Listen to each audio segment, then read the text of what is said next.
Hello! Welcome to Fail Portrayal! I swoosh the scene. We already begin with a very, very high quality joke from chat. Best way to stun with a rock, just throw it. Correct. And there are cards that throw rocks. So hi, welcome to Fail Portrayal. Tonight, we'll be doing something kind of in the theme for episodes we've done previously about Endymion and the Zombie World Structure deck, and be talking about rocks. Because rocks were one of the types that's always been very classic. Giant Soldier of Stone, you know, iconic anime guy. He does stuff. But, you know, they did do the Invincible Fortress Structure deck. And so Konami tried to kind of brand rocks as having a cohesive strategy, and you'll see a lot of them. There's a lot of just good old generic rock stuff. But as time goes on, rock support kind of falls off a little. So I've got a wealth of possible ones to hit up, including this can be the Pocket Fail Portrayal episode for Gorgonic, because that's literally 5 cards in print. But those are all effectively level 3 rock support. I'm assuming that was a Zell archetype that just never became real. Yeah, I'm pretty sure it was in the anime first when I was looking it up earlier, and I think were more cards in the anime, but they've only ever printed like 4 main decks and then Guardian as the like 1 Xyz monster. But like I said, they are, I think, pretty essential to the, you know, the strategy of that era of rock decks. Like, and they give you a cohesive way of thinking where honestly, this was something I found very fascinating. I think we've mentioned it before, but we'll talk about Gallant Granite again, because that's another card that just makes all rock-related decks go.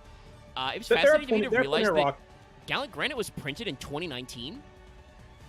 Yeah, Gallant Granite is a very new card. Like a lot people assume because of the Xyz monster, it's been around forever. No, it's incredibly recent. Well, yeah, relatively. No. Yeah, I mean it's obviously that was a period where Konami was starting to think about getting good legacy support for rocks, because that is still like pretty close to the printing of, you know, Adamantipator. That was a 2020 deck build pack. So like they may have been thinking ahead a little, but yeah, for a long time I think that rank 3 was like where the design space for rocks was because of Gorgonics, and now rocks are just a deck. I would think that 4 would probably be better for them, or even, honestly, some 5s and 6s, as we'll see. But yeah, and I thought this one might be weird, but as I was actually sitting down to build this list, I was like, yeah, no, there were, like, actual distinct, like, sub-themes and ideas in rock decks, you know, flip rocks and rock stun, that, like, just don't exist anymore. They've all been, like, outpaced out of the game, and Konami has not really built a single rock-type deck since Adamantipator existed. And I have to double-check. I legitimately feel that, like, it legitimately feels like Konami, even though, like, it's a kind of joke among the Adamantipator, and that it's probably one of the best decks to never top an event, but obviously you can thank COVID for that. Yeah. But I think Konami saw just how generically insane Adamanticators were. Like even without Block Dragon, Adamantipator was still a good deck. It just took so long, even after Block Dragon was banned, for events to restart, that it was just power crept by the newest things. Yeah, people were just. But it was still a competent deck even without Block Dragon. Block Dragon just broke it. But also, chat, hey, guess what? I've identified the problem. I'm looking at the forbidden and limited status of Block Dragon. TCG, forbidden. OCG, still limited. Still, they don't want to kill Block Dragon, despite the fact that the decks you put Block Dragon in aren't even any good anyway. And so I assume that Konami is currently too afraid to print a good rock deck, because they will still let you play one single Block Dragon. Terrible idea. I will say as a dumb thing, is that with the title art, over the title card art we're doing, I thought we were doing Millennium for some reason, and it's like I have the dumb thing of wait, that's another. That is in fact Guardian of Exod, if I'm remembering correctly, yes. right? Honestly, then more different types should have Exodia copies. As a joke. Exod, Every Master type, of the every Guard. type should have an Exodia joke. Well, so this is another thing we're going to talk about very rapidly, and they have touched on it a little, but one of the major sub-themes of Rock was Egypt and stuff, and obviously Trimids kind of tried to make that work again, but Trimids are also really finicky. They have a very strong gimmick that makes them kind of weird to work with. But, like, Exod, there are multiple Sphinx cards that are Rock type. I've looked up. I guess my apologies. It's Exod Master of the Guard, but semantics. I've read this guy's effect. We'll get to it when we get to it. This guy is dog ass even for 2006. Yeah, no, he's not great. I don't think anybody. Some of the cards from the Rock structure deck, actually, let me just pull up the Field Spell Canyon, because that was one of the unique ones. And again, for 2006, though sadly has not been reprinted ever. But for 2006, like for a structure deck, Konami was already swinging with like giving a deck a themed field spell. The art's very simple, so we'll just go ahead and look at it real quick. If I've got it grabbed correctly, but it's just so funny to me that like this is one of the things they're trying to maketh a deck. It's just the canyon. Yeah. It's called Fault Zone in the original Japanese. And its effect is, if a rock-type monster in defense position is attacked, double battle damage to the controller of the attacking monster. Like I said, this card's never been reprinted, so it's not PCST. They could probably clean this up a little, but basically, you take double crackback damage if you attack a rock in defense. Also, chat, do you see the problem with playing this field spell? Yeah, so the effect is like kind of, like, it didn't sound. The part I heard didn't sound good. Well, it's one line of text. It's not that it's not a good effect. It's that in playing it, you're telegraphing to your opponent, "Hey, don't attack my face down cards. Don't attack my face down defense position cards." Guy. Which is why you like have to combine it with shit like Battle Mania, Final Attack Orders, etc. We won't. You can't do Battle Mania though, because Battle Mania. So it's this all monster in attack mode. So this reminds me of a very dumb thing. I don't know how to explain this, but this reminds me of a very silly thing. Not a silly thing, but I think I actually really liked as a design thing back in the day when people like try to make different card ideas. Field traps. This may have actually been okay. No, I think they should. I absolutely, because you can set field spells and it doesn't do anything. They should absolutely let you do field zone trap cards. But yeah, no. Canyon is a huge telegraph. You have to force your opponent into attacking, and obviously it's 2006, right? You know, we're not exactly having a huge breadth of meta. Listen, pre-2015, people didn't read cards or they didn't have text until people announced them boldly to the heavens. I mean, like, for most people, like, if they see a card that has a cleanse, they're like, oh, okay, what does that do? Oh. Okay. And keep in mind, also, this would be back in the day when field spells would replace themselves, so all your opponent has to do to turn off your entire strat is just play their own field spell. It's not great. True. It's a cute concept, but it's not great. I do want to say, though... in the early days of Yu-Gi-Oh!, where Sogen is an MST, this card is ass. Yeah. There was actually one blob of the new cards, the PogChamp. Do we want to talk about that first, or just dive into rocks? I'm fine talking about new cards, because the new Tengu stuff looks pretty dope. Yeah, because we've talked about Tenyu before, and they've actually come up with a decent amount. So let's pull some of these images up. I'll throw them on. The dumbest thing in my mind, it's like thinking of water the quenchiest, so it's cards the poggiest. That's fair. They are the poggiest. They are new. So this is Tenyi Spirit Surya, a light tuner, level 4, 1600 attack, 0 defense. Two disciples are powering up for that rematch. You can only use her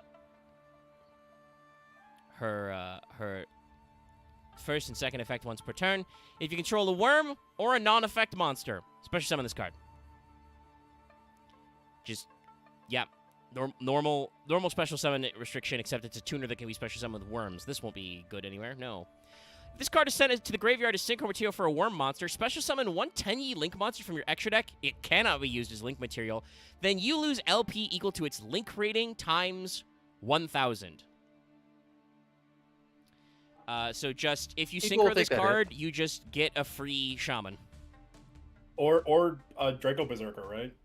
Oh yeah, no, yeah, you can go for Berserker. If you're willing to lose a lot of LP, you can go for Berserker or Sasrahara is the big link. Is it weird that I feel like later on there's gonna be a new version of the two of the disciples together as a new like synchro or a link monster, and then a third version of Berserker? I mean, there's always possibilities. Really rematch just can depends happen. on. Yeah, but yeah, no, this is a pretty great card where like if you're willing to pay an LP, you can just skip to one of your link 3s or 4s and don't care that you can't use it as link material. Fuck you. I mean, yeah, like if you're willing to pay 3K to go for a game, Draco Berserker is Keeping gonna in mind, do it. you have already synchroed for a worm synchro monster, right? That's the condition on your tuner Surya. So like, You're already probably playing a sword. You're already probably summoned a Sword Soul or some like things. yeah, you've probably already made not Draco Berserker, but like regular Berserker, the synchro, or one of your others, or the new one, because they've also put out another new 8. So we're releasing a new Sync 8. Dissen. 10-yi Spirit, Mula Adhara. A level 8 Worm Synchro, 3,000 attack, 0 defense. Completely generic. Boy's a Kieran now. I mean, no, he's got multiple. He's a dragon. They're dragon antlers. Come on, he's a dragon. He's becoming an Imbibitor Lunae. It's dragons all the way down. That's a This guy has a lot of effects, but you can only use each of them once per turn, and it is, like I said, completely generic. It's just a generic 8. This can in no way cause us problems. If this card is synchro summoned, you have 2 or more worm monsters in your graveyard or banishment. Add a field spell from your deck to your hand. So basically, if you actually don't cheat it out, you just do it. Yeah, if you're playing it in a worm deck, it's already part of a combo. You get it as part of your combo, yes. And while there is a non-effect monster on the field, this card gains the following effects, which may be a great way to instantly go for either Monk or Draco Berserker with your linked play, right, if you're doing the combo with Surya. Can't be destroyed by your opponent's card effects. Opponent can't target with card effects. 2 attacks per battle phase. Not quite a Towers, but untargetable, indestructible, double attacker. 3K. And presumably, like I said, you possibly put another 3K asshole on the board. It's enough of an asshole to cause problems, and that's all that matters. But and I do non-targeting like that this... advantage is not. I don't think it's kind of still. Yeah, like, there's a few tricks that'll get rid of this, and obviously it's not protected against battle itself. But if you're playing a deck where you're likely to have a non-effect monster on the field, right? Like, it's worth it. This card's only really an asshole in a deck that is playing some amount of 10-yis, because otherwise, where are you getting your non-effect monsters? You do only need to control 1, but like I said, you're not gonna like tuck this in your Blue Eyes deck. Like you're not gonna do that. What's gonna happen? You're gonna play Unexpected Die. You're gonna summon your Mechanite Avram. Is there a nice worm normal nowadays? Mystery Shell Dragon, I think, is a worm 2K attacker. I think you would just do Shell Dragon. Yeah, you just play Shell Dragon anyway, and probably play an Unexpected Die package, because he's a fucking 2K attacker normal, Like, he's a 2K Mungus and doesn't turn off your 10-yis, so if you're really down bad to get normal monsters on the board, it's probably, like, if you have like the also, I'm fairly certain, by the way, that all of the tokens that Sword Souls summon are not effect monsters. They're just tuner tokens. They do be tokens, and tokens without effects are non-effect monsters. There's all kinds of funny ways you can build this setup. And if not, you still can turn it into Disciple. Yeah, and like I said, the Surya also just makes it really easy if you're doing the combo. And then, hey, what field spell will you add? Well, we got one. Rematch. Eternal Perfection of the 10-yi. Field spell. Only activate one of this card's name per turn. Only use its second effect once per turn. First of all, when this card resolves, add Vessel for the Dragon Cycle or Heavenly Dragon Circle from your deck to your hand. A little limited searching, but both of those cards are very important cards for 10-yi and Worm decks in general that are not normally searchable, so that's good. So Second I have effect. a. Oh, go ahead. Oh, finish. It's a think about the Okay. card. The second effect is you contribute one worm monster, target a monster on the field, destroy it. This is actually also pretty good because, you've got a lot of those free summons of the level 4s, that you can't do while you control and affect monsters. You clip your own board. And then also, third effect. Once per turn during your end phase, you can send this card to the graveyard. If you do, place a Flawless Protection of the Tenny from your deck or graveyard face up in the field zone. So it hot swaps to your other field spell. Funny. Huh. Honestly, I always take these cards, like, at least aesthetically. Like, it seems good. It just seems like a continuation of what you're going with anyway. So it just adds you more stuff to play around with. It's more cycling. It's more adding, and it like I don't want to say more deck thinning because you're still playing these cards, but like playing these cards get you to more to more lynch pieces that aren't necessarily combo extenders, but are just good playmakers. So it's never bad to have these cards. Yeah, And I like the flexibility it gives you, because I do feel like if you were playing Pure Tenny, for instance, there is actually an issue of like, okay, am I synchro summoning or am I linkro summoning? Like, do I make my links first, go, do shaman, and then get guys out of my graveyard, etc.? With the addition of Surya, you don't care about that. You put a worm on the board, you summon Surya, you can synchro, and then you can just be like, and I make a big-ass link. Fuck you. honestly, I'll put a non-effect guy on the board. Has Tenny always been? I always took it as kind of more of like wuxia, wuxia like styling, and I feel like this later cards are like more like Japanese wuxia in a weird way of like more Japanese style dragons. The aesthetic of the card are most definitely still Chinese dragons, because like the aesthetic of like the two horned dragon person is still very much a Fair, a I guess they're just Chinese reaching. aesthetic. I guess they're just reaching the higher level of cultivation. Yeah. They're getting more in touch with the dragon veins and the chi or something. Oh, also, we have another V-Jump promo that's terrible and will hopefully be pack filler.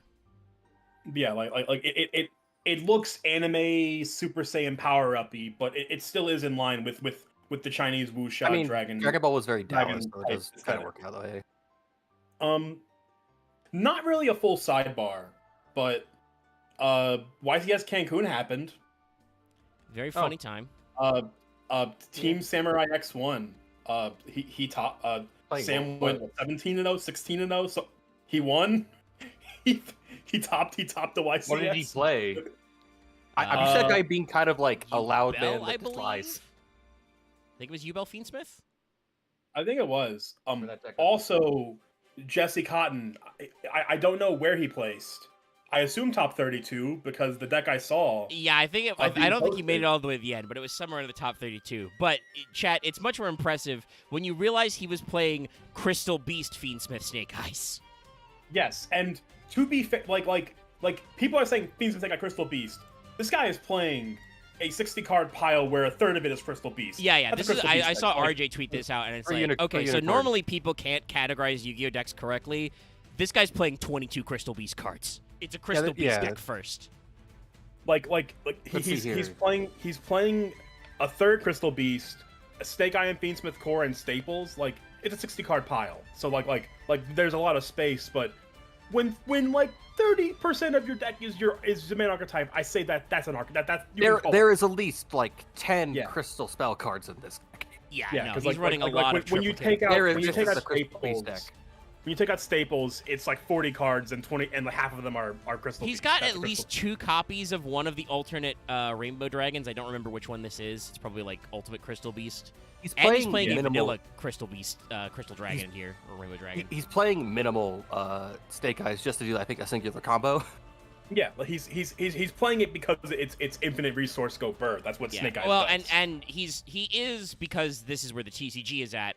He is running 3 Bonfire, which gets you 1 popular, which turns the whole thing on. So like it's yeah. But like no. It's I think a very smart play, and he's got a very robust extra deck. Like you got Zealantis and Saryuya in here. You got all the fire guys, obviously you would expect, but also got like a Bro's Lina playing Light Charmer High in here. King Caesar in his extra deck.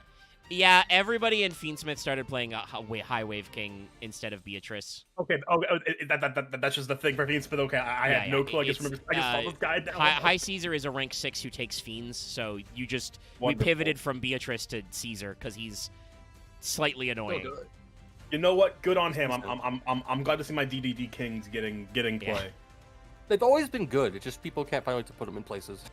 Yeah. Well, and also a lot of them are Fiend locked, so it has truly been, I think, a long time since a Fiend deck with those ranks has actually been good. But yeah, no, Cancun sounds very interesting. It is also very funny to me because I believe that I think Joseph MBT was running Fiendsmith Snake Eye, and he just had a bad time. He had a bad time and like just a whole bit of like, man, my deck sucks. I really should have played differently. Meanwhile, Jesse Cotton. Normal summon Sapphire Pegasus. Yeah, out here clowning on people with Sapphire Pegasus. Yeah, it was a weird one. It's interesting. Oh yeah, brief question. Yeah, what's up?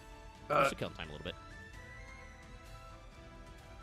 As the reason we pivoted so hard is because we're waiting for Loth to get here, chat. no, I get you. Has Aerial Eater ever seen any actual like tournament play?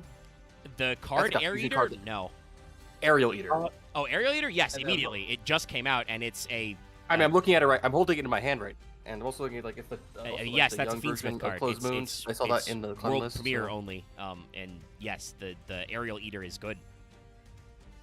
Yeah, because it's a fiend. It's a yeah, it's a fiend. Aerial Eater, good. Let's see here. If it's a regular, you can manage. Oh, he's about to summon. God, that reminds me. I think we did talk about that last week. But the new like world premieres are so funny in Rage of the Abyss. The ultra human, I think is his name. The not kaiju man. I love him. You mean the Ultraman? Yeah, that's what I mean. Like he's clearly supposed to be an Ultraman because he's literally called like ultra human, or the ultra. He also fights the kaijus. Yeah, and he's an anti-kaiju tech card. And Larry Leopard. Get it right. And they brought back the remove brainwashing lady in a quick play spell card. She's now happy. She is now found happy. Well, yeah, they removed her brainwashing. But here's a card that I bet people will complain about, despite the fact that this is actually a thing I do want to take beef with some people with. Chat, you got to remember, this is a V-Jump promo we're looking at right now, Double Fusion. These are cards that are put in magazines that are sold primarily to children. They're not supposed to be good. You should be thankful we've left the phase where Elemental Hero Stratos is printed first as a promo in a manga subscription. We don't want that, and chat. Apprentice Illusion Magician. She's gonna cost $400, bro. You got to get your Shonen Jump subs. It's gonna cost $400, bro. What's this card do again? It fuses, then it fuses again. Yeah, well, I'll reread it in a second because there's some other stuff in there, but it is very basic, bitch, and it is probably bad. But okay, so I guess it is a GX card that was never printed. Like it was in the anime of GX and never was printed. I mean, I guess it's like it's good if you're doing a dumb like Elemental Hero bullshit thing. Oh, I mean, I think people called out that it's probably best in Luna Light because they like to fusion climb, which is a thing that is very awkward to do. Also, OBS. Yeah, this will definitely played in Luna Light and like probably Hero, but probably not much else because there aren't that many decks that fusion climb as like for lack of a better term. So to briefly read what it does, Double Fusion is a normal spell card. Pay 500 life points, so nothing. Fusion summon one fusion monster from your extra deck using monster in your hand or field material. Then you can summon one fusion monster from your extra deck using cards in your hand or field as material. So you pay 500 to polymerization, and then if you want, polymerization again. There's no other special materials involved. This card. I mean, yeah, if you're paying 500 LP to poly, especially because this card is not polymerization, so it is infinitely less searchable. But you know what? I appreciate the then you can because it prevents dumbasses from putting themselves into a legal game state. Yeah.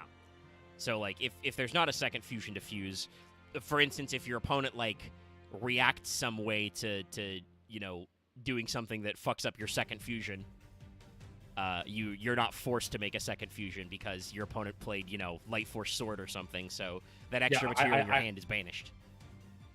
I feel like it's only there because of the fact that it could cause an illegal game state. Yeah.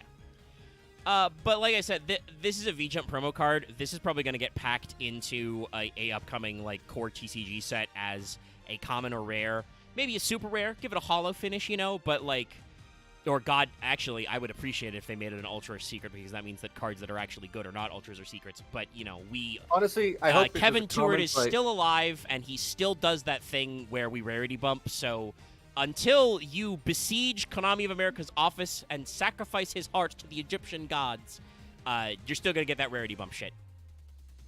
Honestly, I was hoping it'd be common so we could put a commentary, which is like forever actually will never. Oh, I mean, yeah, that would be so funny if it's actually common for common charity. That'd be hilarious. If it gets a common printing, Lunalight will be tier negative 5,000. I also think that it's very.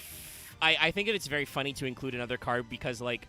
For limited formats, this brainwashing is funny. Yeah, we mentioned it earlier. But I think for limited formats, like Double Fusion is very funny as an alternative to just running Poly. Like this is a card that will affect a future Master Saga season, basically. Can you not? I guess can you not resolve the second fusion? Yeah, it's a then, so you don't have to fuse twice. That was the whole thing. Yeah, like the then you can is put into the card. For the sheer purpose of Konami does not want people putting themselves through illegal game states because it's a fucking headache to Or it to would just manage. be, God help you if it was mandatory and you just accidentally ended up with having to fuse away your fusion monster on board because you got the materials fucked up. I now want double super poly. No. Especially because all the good super poly what you described as ultra anyway. polymerization. What? Yeah, it's Man the Ultra Human, and Release Brainwashing is the other one. It's just nice. Take control of it, return it, or negate its effects. Good stuff. So yeah, like I said, we're probably gonna be in the format where some form of either Yubel or Snake Eyes is good. I do think that a lot of people were kind of like with the ban list pre-Azamina were like, oh, it's literally same as it ever was. Not quite. It does seem like now Yubel has risen to the top, and we'll see if, like, the Azamina stuff getting out there will then put Snake Eyes back on top, Like, we may kind of be trading back and forth for a little bit, but it is interesting. The other thing that's very funny, we haven't talked about this at all because it wasn't an archetype, but the OCG finally remembered that Materia Couture. It's got the worst name ever. It's Materia Actor. But there's not a second A, so it's Materia Actor. Yeah, they randomly remember that was like it was a series of cards they were printing, and they printed like 7 of them, and they're all pretty okay. Yeah, it's because they're a rank 3 dragon engine, but they're about normals, and I don't think there are any good level 3 normals that are like crazy well known. Like there's probably a few with some good stats. But it's just one of those things of, like, level 3 normal's just so specific. But yeah, the OCGs, remember, they exist. There's definitely one that comes to mind that was, like, a guard dragon or something. That's, like, was like a level 3 with 2,100 defense and something. I think that guard dragons also might be a tuner. And obviously there is Toon Warrior, if you're talking about tuning, who is a normal level 3 with a tuner. Just to see it as a 2. Okay, so I stand it's not corrected. just Sia. But yeah, like I said, I'm pretty sure there's 3s that are normals that like have had meme potential, but it's a very weird niche to be in. But yeah, they remember them. So one of them is Exorept, a level 3 water dragon. It's 15/15. You can reveal this card in your hand, discard one other card, add a level 3 normal monster from your graveyard or deck to hand, except the discarded card, then special summon Exorept. Oh my god, we forgot the most important level 3 normal, Omega. Who is it? Oh, Jerry Beansman! Shit, it is Jerry Beansman. I was like, is Jerry Isn't there a card that's better than him now? For like a no, actually, I don't think so. I'm looking on Edo Pro of all the level 3 vanillas. He is the highest out of level 3 vanilla. Is there just a level 3 period that just has bigger, more attack? No, he has the highest attack for level 3 vanilla. Well, I think I'm not saying vanilla. I'm saying if there is an effect monster, but there's probably a I'm detriment sure to that. But for yeah. normals, which is important to this deck we are discussing, Jerry Beansman is still the best, which is hilarious. He's also got an Exorept's also got a quick effect. It looks like he still has the highest attack, I think. Let me check effects. Yeah, I will say. Oh well, yeah. There's a few, but like they have restrictions. Yeah. They're also they have a second effect here for Exorep. Quick effect: discard this card. Target a rank 3 exceeds. It gains 1500 attack until the end of this turn. So like I said, they're a weird rank 3 engine, which are also about normals. Zepto Wing, fire.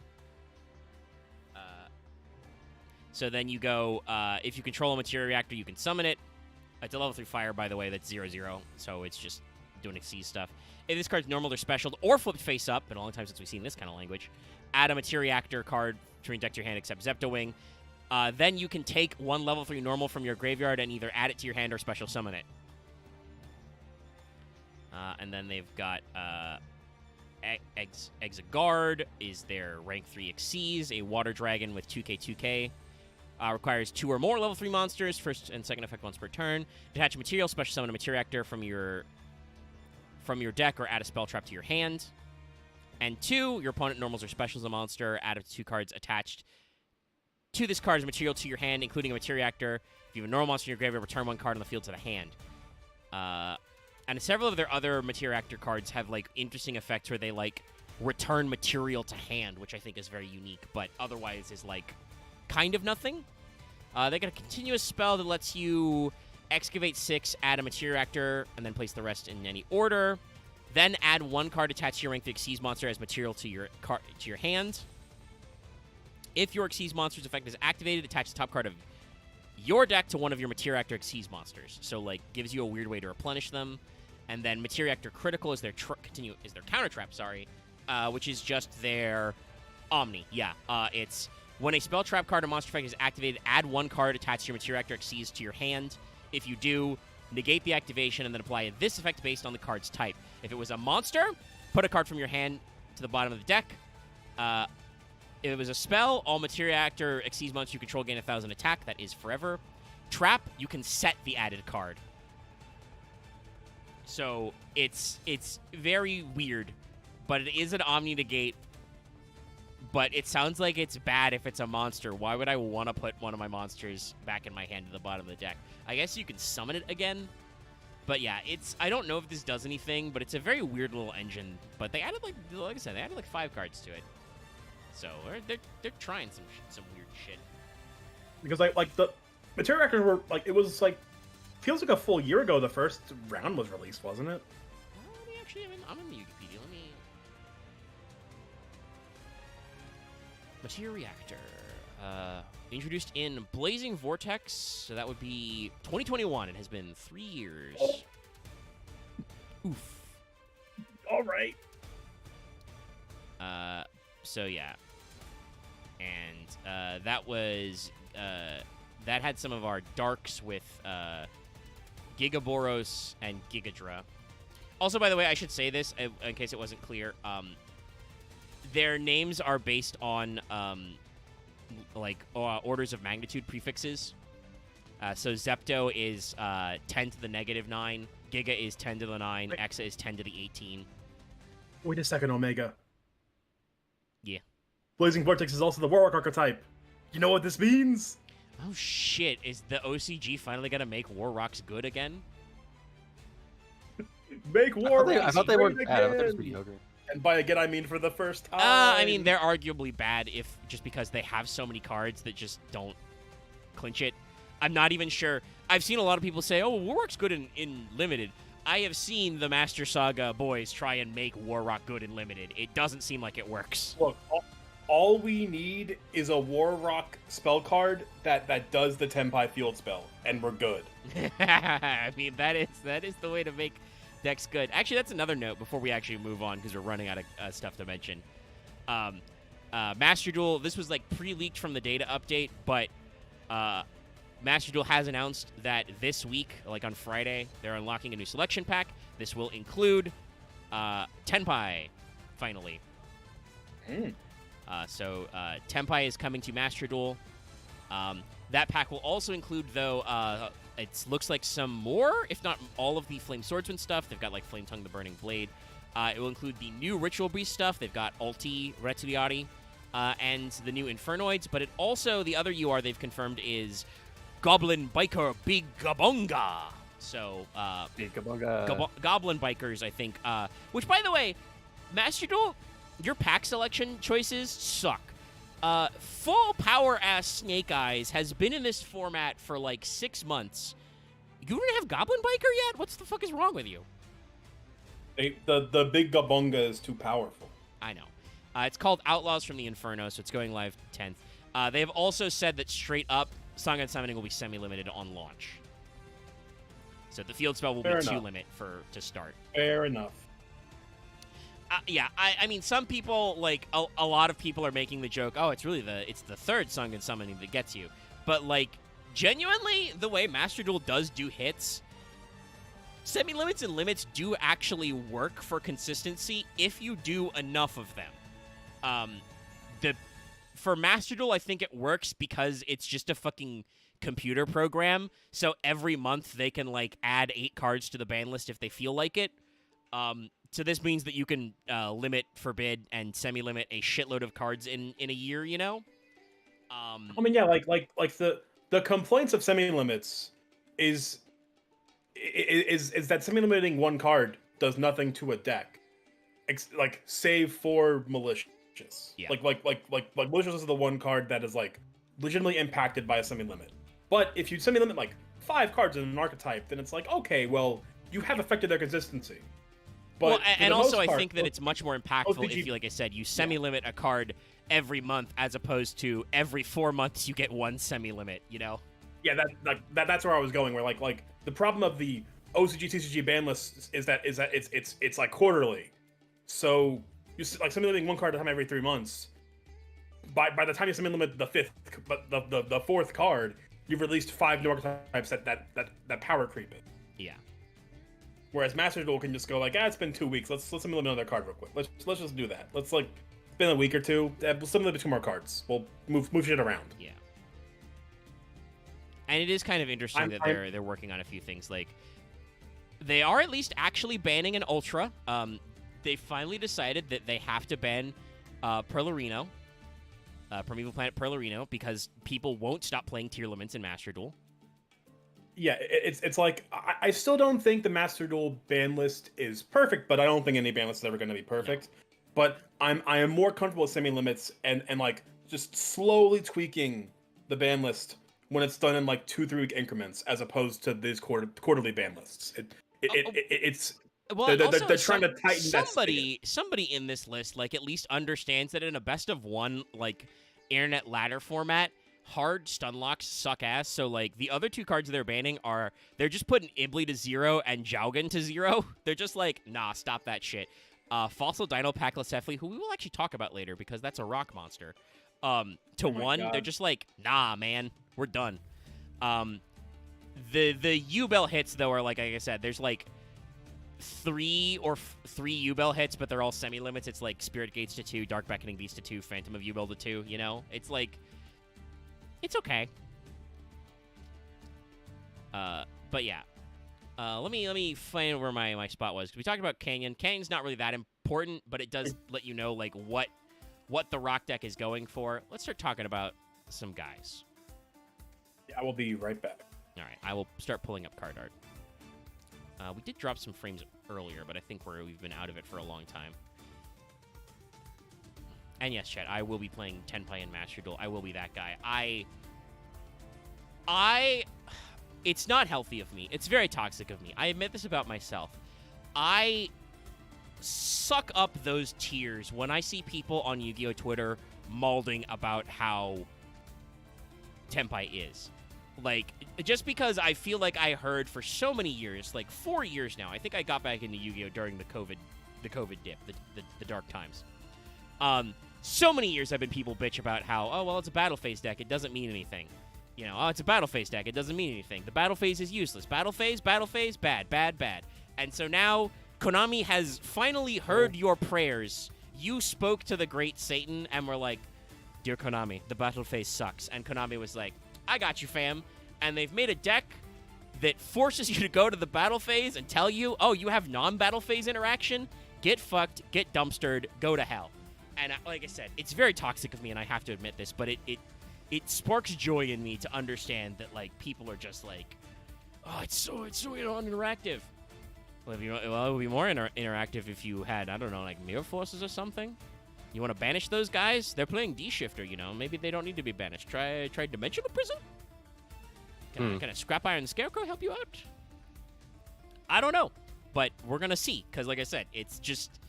It's bad of me. I admit it's bad. It's like you see a whole jelly donut, and you're like, I shouldn't eat this jelly donut, but it is delicious.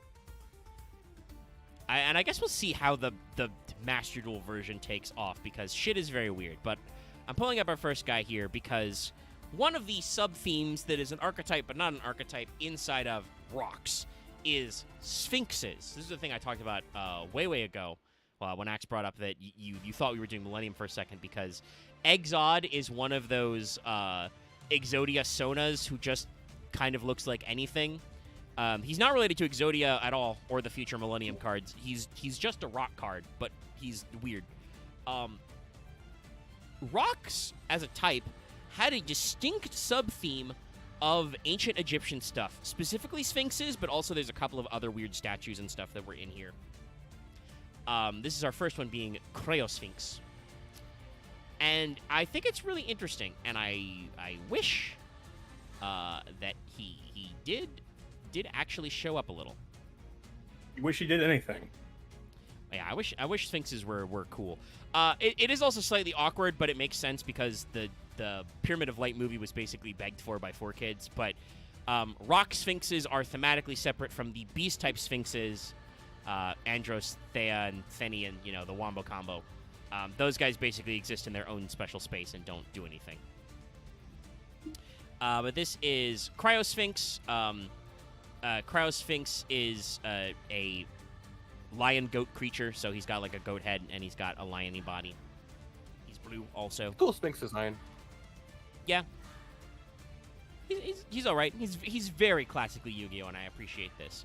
I also appreciate he's wearing a little belt, even though he doesn't need it.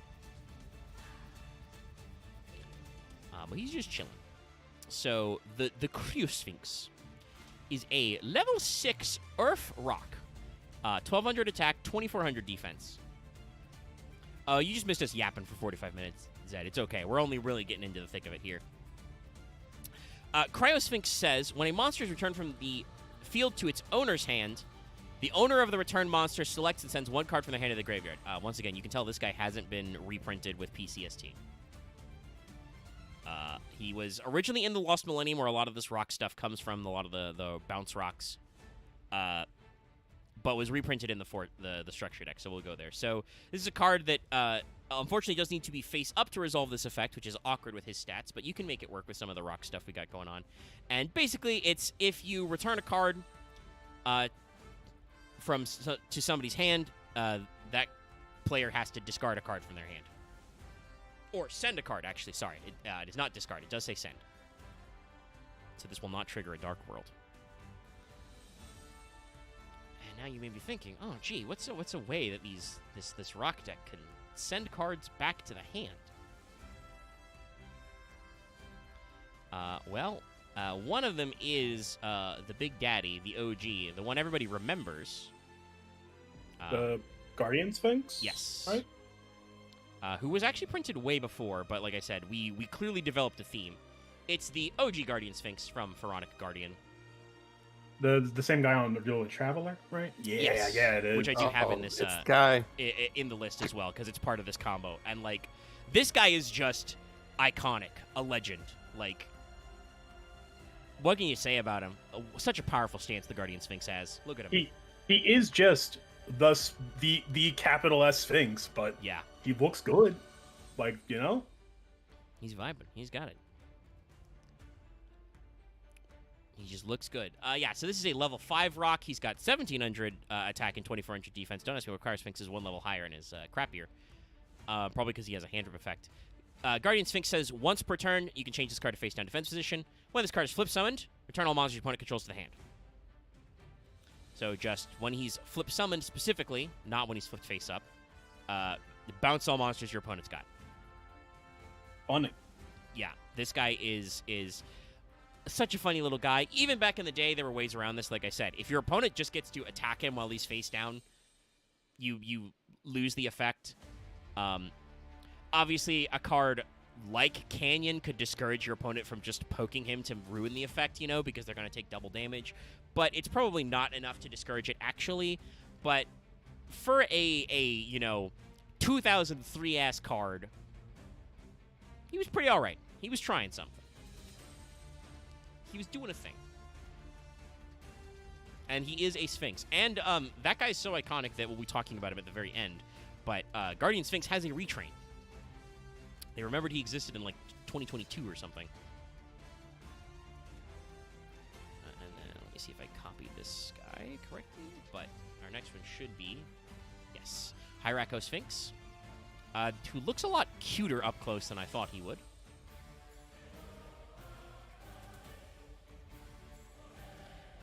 But this is pretty simple. I remember owning this card as a kid.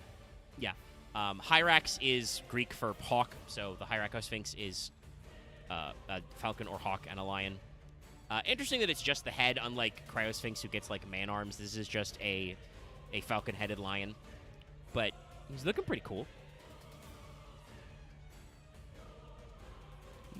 He's a guy.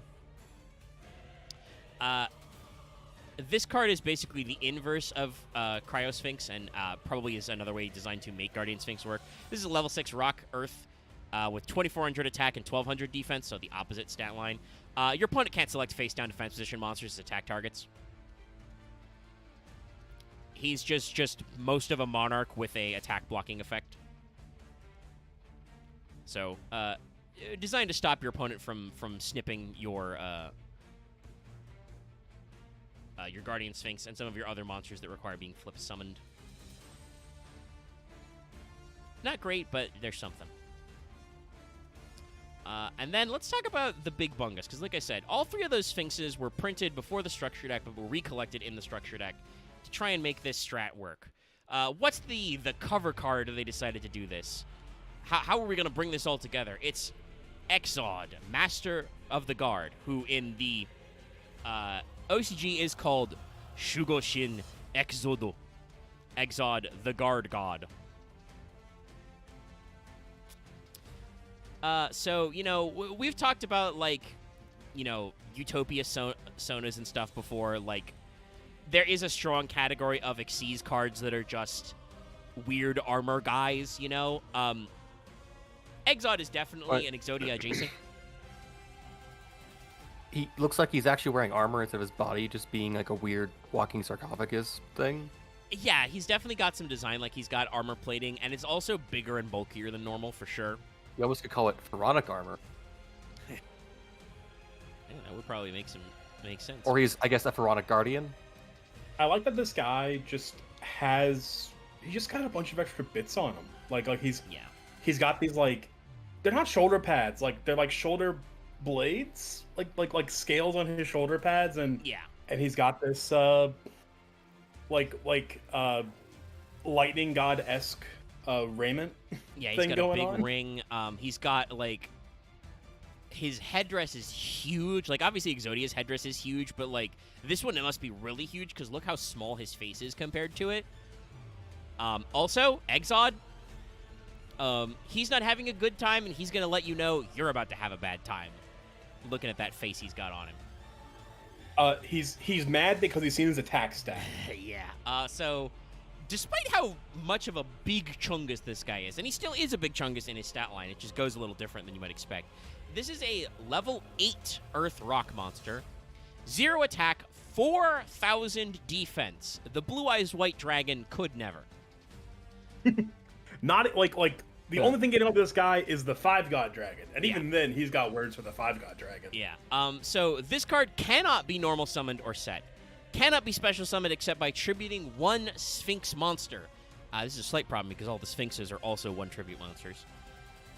Each time a Earth monster is flip summoned while this card remains face up on the field, inflict 1,000 damage to your opponent. That's right. He's a weird burn card. This is your alternative win con if your opponent doesn't fall for the Canyon bait. You have to set up probably 8 flip summon activations. Burn them out. Yeah,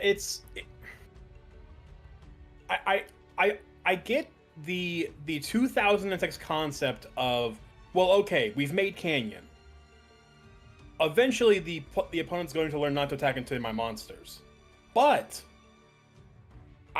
I think the concept was Canyon is there to de-incentivize your opponent from attacking into your face down Sphinxes, so they don't get their flip summon effect. But something that has been a constant like mantra that has been beat over your head, especially in the last like 5-10 years of Yu-Gi-Oh! Life points do not matter unless it's the last one. So realistically, even with Canyon on board, and you saying your 2600 Guardian Sphinx, is that right? I wasn't here for the stats. No, Guardian Sphinx is 24. The biggest the Sphinxes get in defense is 24. Yeah. So so okay, I've got my battle ox. So like that's 700 life points. Canyon 1400. Okay, like that's reaching a point where the cost is maybe outweighing, but also Guardian Sphinx is going to blow my entire back out and wipe my board off the face of the earth if I don't attack it. So I have to. Yeah. And Exod's another one where I guess the idea is, oh well, if you don't attack, you're taking damage either way. Problem is that just the cost balance just and is and not, I think it's also not worth it. the other fundamental problem with this is that this deck, right, this is released in Lost Millennium, right? You know, like the Sphinxes were all in Lost Millennium, and then the structure deck came out a little later. And I think Lost Millennium is like that's the first GX set, right? Hey, so you know, like the Battle Ox, right? Like you attack the Sphinx, you eat the damage even with the Canyon because it sucks. Oh no, what will you do, right? Well, hey, chat, members of the Brain Trust, do you remember when Mr. Zaborg, the Thunder Monarch, was printed? 2006. Yeah, wasn't around the similar time frame. Yeah. He was printed in Ancient Sanctuary, which is like 4 sets before Lost Millennium. So like they've already printed the out. Yes, the tech to spot remove Sphinxes already existed, and I don't think cards like Exod and Canyon do enough to actually stop your opponent from winning that battle of attrition. Because, like we said, the only life point that matters is the last one. Yes, Exod is a big fucker. You know, you're never gonna get over his ass. But you can't trick your opponent into attacking him because you have to special summon him, which means he's face up. I guess you could flip him face down, but then he doesn't get his burn effect, so you won't do that because he's got 0 attack. You could flip him face down in magical hats in hopes of getting the most ultimate rock FTK ever. But at that point, you're doing a table 500 combo. So yeah, just for the sake and of the problem, I mean, it's good. I would not want Exod to be like FTK turboable, but like the best you can do is fill up 4 of your slots with Earth monsters that can be flip summoned, and then you can do 4k damage a turn. Most of the rock guys who flip themselves face down are either level 4s who have okay to even weak stats, or are Sphinxes, which are all tribute monsters, one of which you had to have on your board to tribute to summon Exod.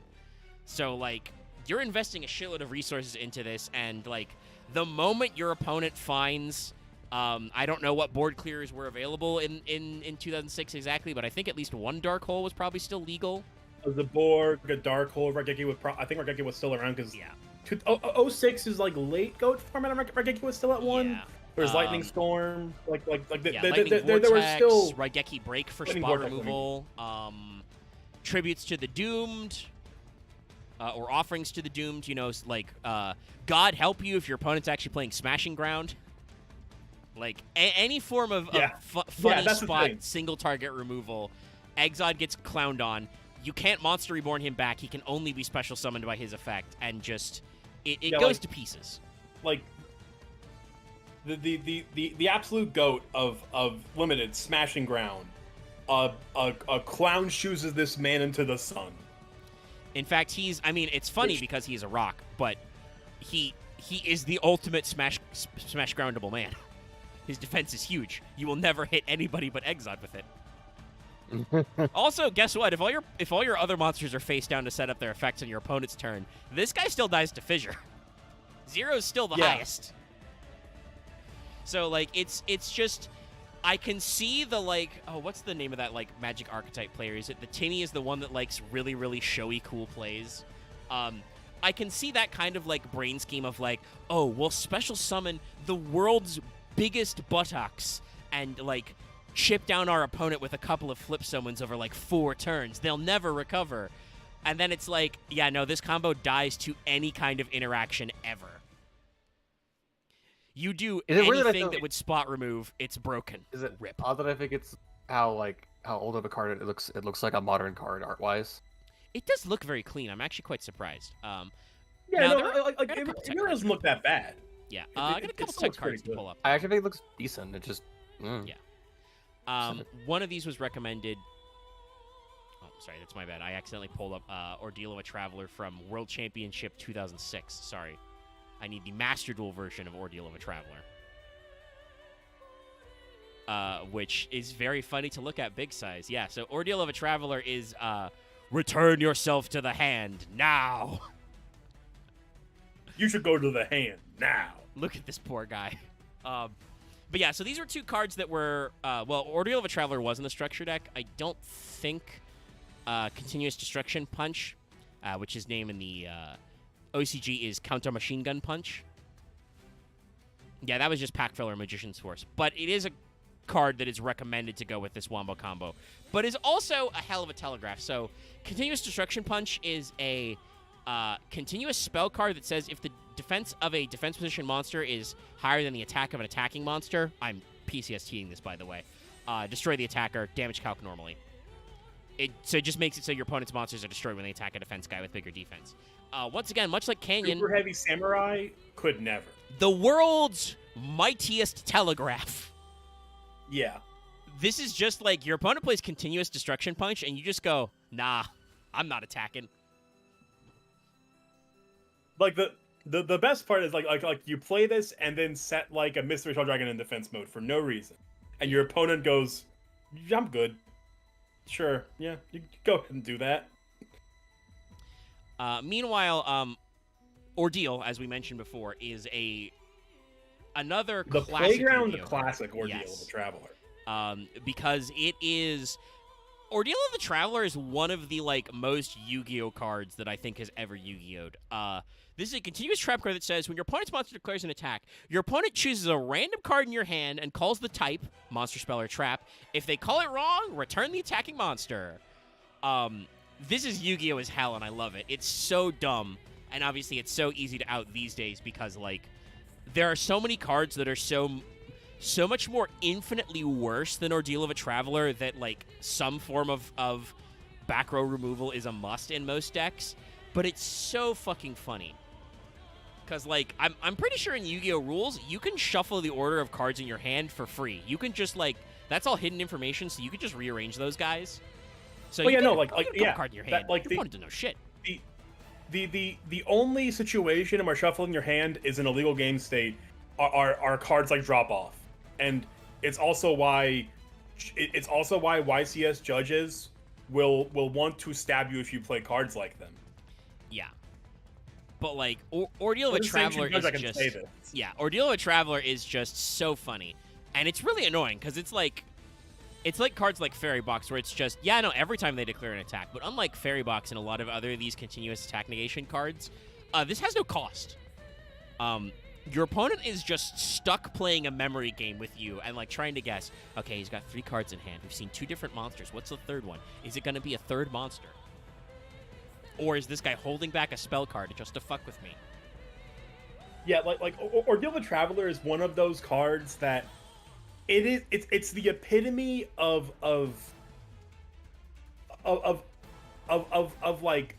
10-year-old mind games. In in a nice way. Like I don't mean this negatively, but it suddenly turns this game of Yu-Gi-Oh that has become performing cold fusion in the year of our Lord 2024. We go back in time to 2005 where we're 10-year-olds trying to like game out in our heads. I'm like, okay, what's my opponent trying to do? Like what like trying to get in your opponent's head like you're two children in a playground. It's great. And, like, I think Ordeal of a Traveler pairs very well with Guardian Sphinx, unlike a lot of the rock stuff they tried to, like, make it go with it, where your opponent might just guess wrong if you got enough cards in your hand and just might whiff it, and you get to do Guardian Sphinx and just bounce their whole board, even if they can't attack over it, you know? Like, it's just very annoying. But it is a card that, like, despite the fact that that's very clearly Guardian Sphinx on it, it does not synergize very well with some of the rock cards that are about, like, oh, we're clearly trying to, like, burn your opponent out. But, you know, for Exod, I think it sets up some of the plays, but it's very slow going. And then there's a bunch of rock-related monsters that came out either in the Structure deck or in Ancient Sanctuary and were repacked. This is a guy you may have actually seen already. Is that medium piece Golem? No, actually, though that is in this list. No, I know. I know it's not. I know, but that's why I have to make the joke. That guy's later. He's actually in this list. This is a Wait, card. the Peace Golems are? Yeah, I put all the Peace Golems in as well because, like, those actually show up in historical rock decks. Or at least Big Piece does because he's a Sidra. And I'm like, when the fuck else are we going to talk about the Peace Golems? Come on. Throw them in there. Put them in the pile. They're great. They're iconic 5Ds cards, even though they're a fusion. It's like they're like a mini fusion package. But this guy, you've probably seen him because this is Gaia Plate the Earth Giant, which was in the GX anime. And that means that he's actually a fairly old card. Oh my god, this guy's a Chaos Sork. Yeah, he was printed in Ancient Prophecy, which was like, one of like the second or third set in 5Ds, still taking some late GX cards, so like, comes out a little after the deck itself, but still, like, we still had strong rock theming. So Gaia Plate is a level 8 Earth Rock, 2800 attack, 1000 defense. Talking about, more punching weight than Exod. And it says, once per turn during your standby phase, banish a rock monster from your graveyard to send this card to the graveyard, so he has a constant effect. But you can special summon this card from your hand by banishing 2 rock monsters from your graveyard. If this card battles an opponent's monster, that monster's attack and defense become halved during damage calc only. This is indeed, I would say, possibly even more so than a Chaos Sork. This guy's like a fucking BLS for rocks. Like, he just wins fights. It's very painful. Like, for just he may not be able to kill a 5-god, but this guy could beat a 5-god dragon in battle. This guy beats over 5. Yeah, beats over 5-god dragon. This guy does in fact punch out Exod. Yeah. Because Exod gets halved to 2k. Like, so yeah, the maintenance cost is annoying, but for a card that's just special summoned by banishing 2 rocks, this guy still sees play in decks that run rocks to this day.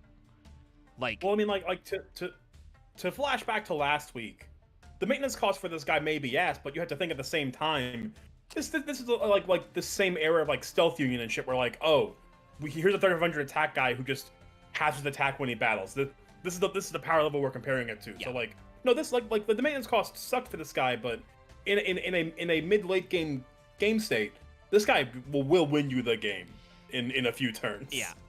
Also, funnily enough, this guy, because he is a GX card technically, did make it to Speed Duels. He is in Midterm Destruction.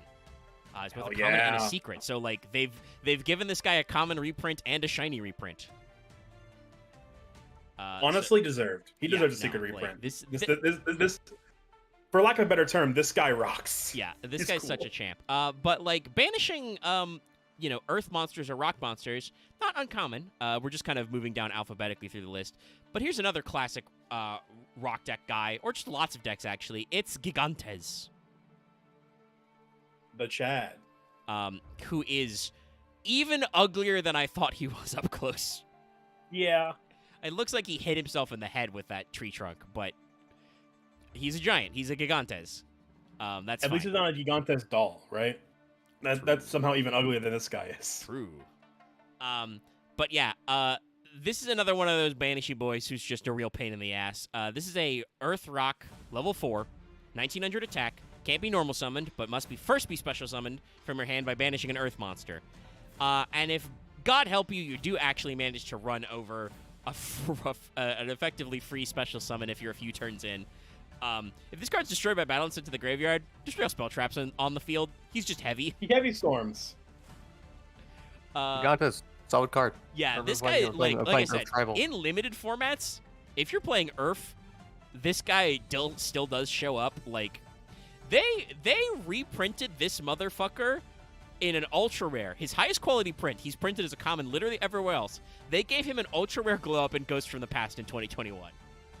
And once again, earned. I mean, so funny story. Unlike Gaia Plate, who was actually a pretty rare card before they reprinted him for Speed Duels, which was a good reprint. Gigantes I'm sure been this guy has printed like a billion prints. Yeah, Gigantes has been printed like 8 times. He's in like Dark Rev. He's from Invasion of Chaos, like with all those other Banished guys. He was in a Champion pack. He was reprinted in the structure deck we're talking about, Invincible Fortress.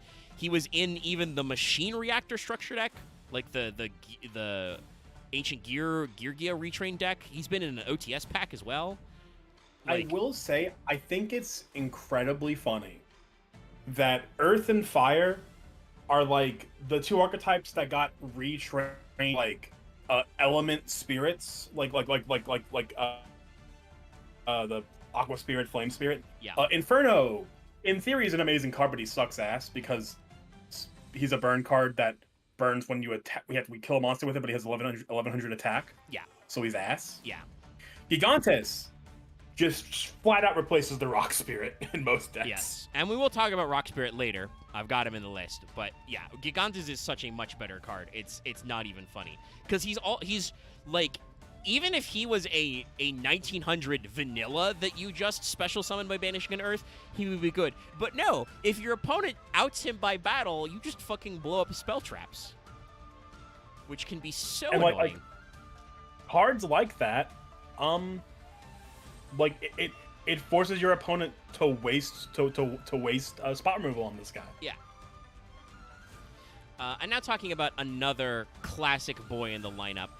Shocking me that there hasn't actually been an attempt to like unify all of the Golem cards, aside from G-Golem, obviously, but Golem Sentry.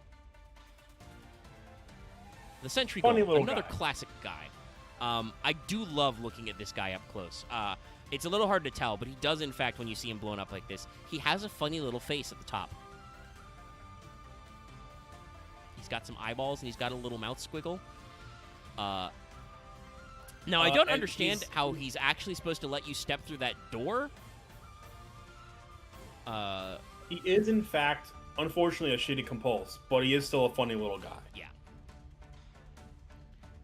But this is one of the classics. Is still part of the setup for those decks. He was reprinted in the structure deck that he came out in, Flaming Eternity. But he's been reprinted in a couple of like War of the battle packs and shit. Sentry is a level 4 Earth Rock, obviously 1800 defense, 800 attack. Once per turn, you can put him in face down defense position. When he's flip summoned, target a monster opponent controls, return him to the hand. He's basically Baby Guardian Sphinx. Yeah. But still, like, I mean, obviously, because he's Guardian cool. Sphinx is a tribute. I also remember owning this card as a kid. It's a classic, yeah. Oh yeah, this guy is one of those like low rarity classics that like every kid played because like you read a card like this, I'm like, oh my god, he like you didn't call it that, but like all the tempo this guy has, it's crazy. Yeah. Because Yeah. like you can just keep resetting him and force your opponent to attack into him. If you have Canyon, he's 1800. I'm like, how do you get over that? You can't get over that. No, it's a pretty good run. Now I'm going to mention a card that probably nobody has heckin' seen. Oh, do not underestimate me. Let's Well, see this card if has I only found ever been it. printed once in the Invincible Fortress structure deck. It is a monster just known as Great Spirit.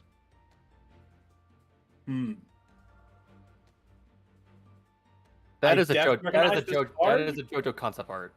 I recognize this card, but I no clue what this guy is. But this card looks familiar. This Yeah, this is a JoJo concept art card. Oh yeah, this is definitely this was going to be somebody's stand. I see. Okay. I see the idea of this card. Yes, and you can also see where this card was never reprinted. The idea was possibly not good. So Great Spirit is an Earth Rock. He's a level 4. He's 500 attack, 1500 defense. So even among our rock guys, he's pretty bad. But also, by the way, once per turn during your main phase specifically, you can make him face down defense. When this card is flip summoned, you can switch the original attack and defense of one face-up Earth monster on the field until the end of this turn. Make Exod a 4K beater. Now, chat. Do you see the problem with that? Face-up Earth monster till the end of this turn. So you attack you attack with your Exod, who is a 4K asshole, and at the end of the turn, T0 attack and will be. Yeah, like honestly, I think this is much meant to go with cards like Cryosphinx and Guardian Sphinx, who have big booties and can set themselves right. Like Guardian Sphinx can put itself face down, or even like Golem Sentry would be an 1800 attacker and can put itself face down. But it's on a body who is 1500, either attacking or defending, because obviously you can target himself and flip, but that's terrible. Like it's cute. I don't think it does enough, especially because once again, none of these monsters have protection. So like, your opponent will just pick the most annoying guy and spot remove him.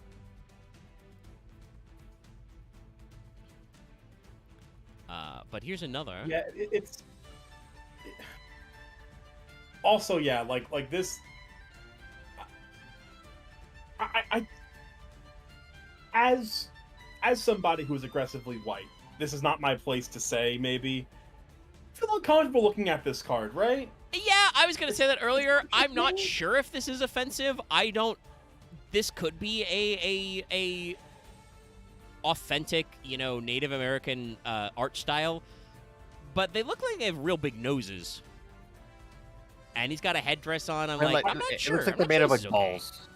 Like I think the idea is that like they're supposed to be horns, but they're placed in a nose area. I don't know. Like if it something about it just feels a little off. Yeah. Like not insensitive per se. Just like I'm not sure that's okay. Let's remove him and replace him with a different guy. Yeah. The Guardian statue.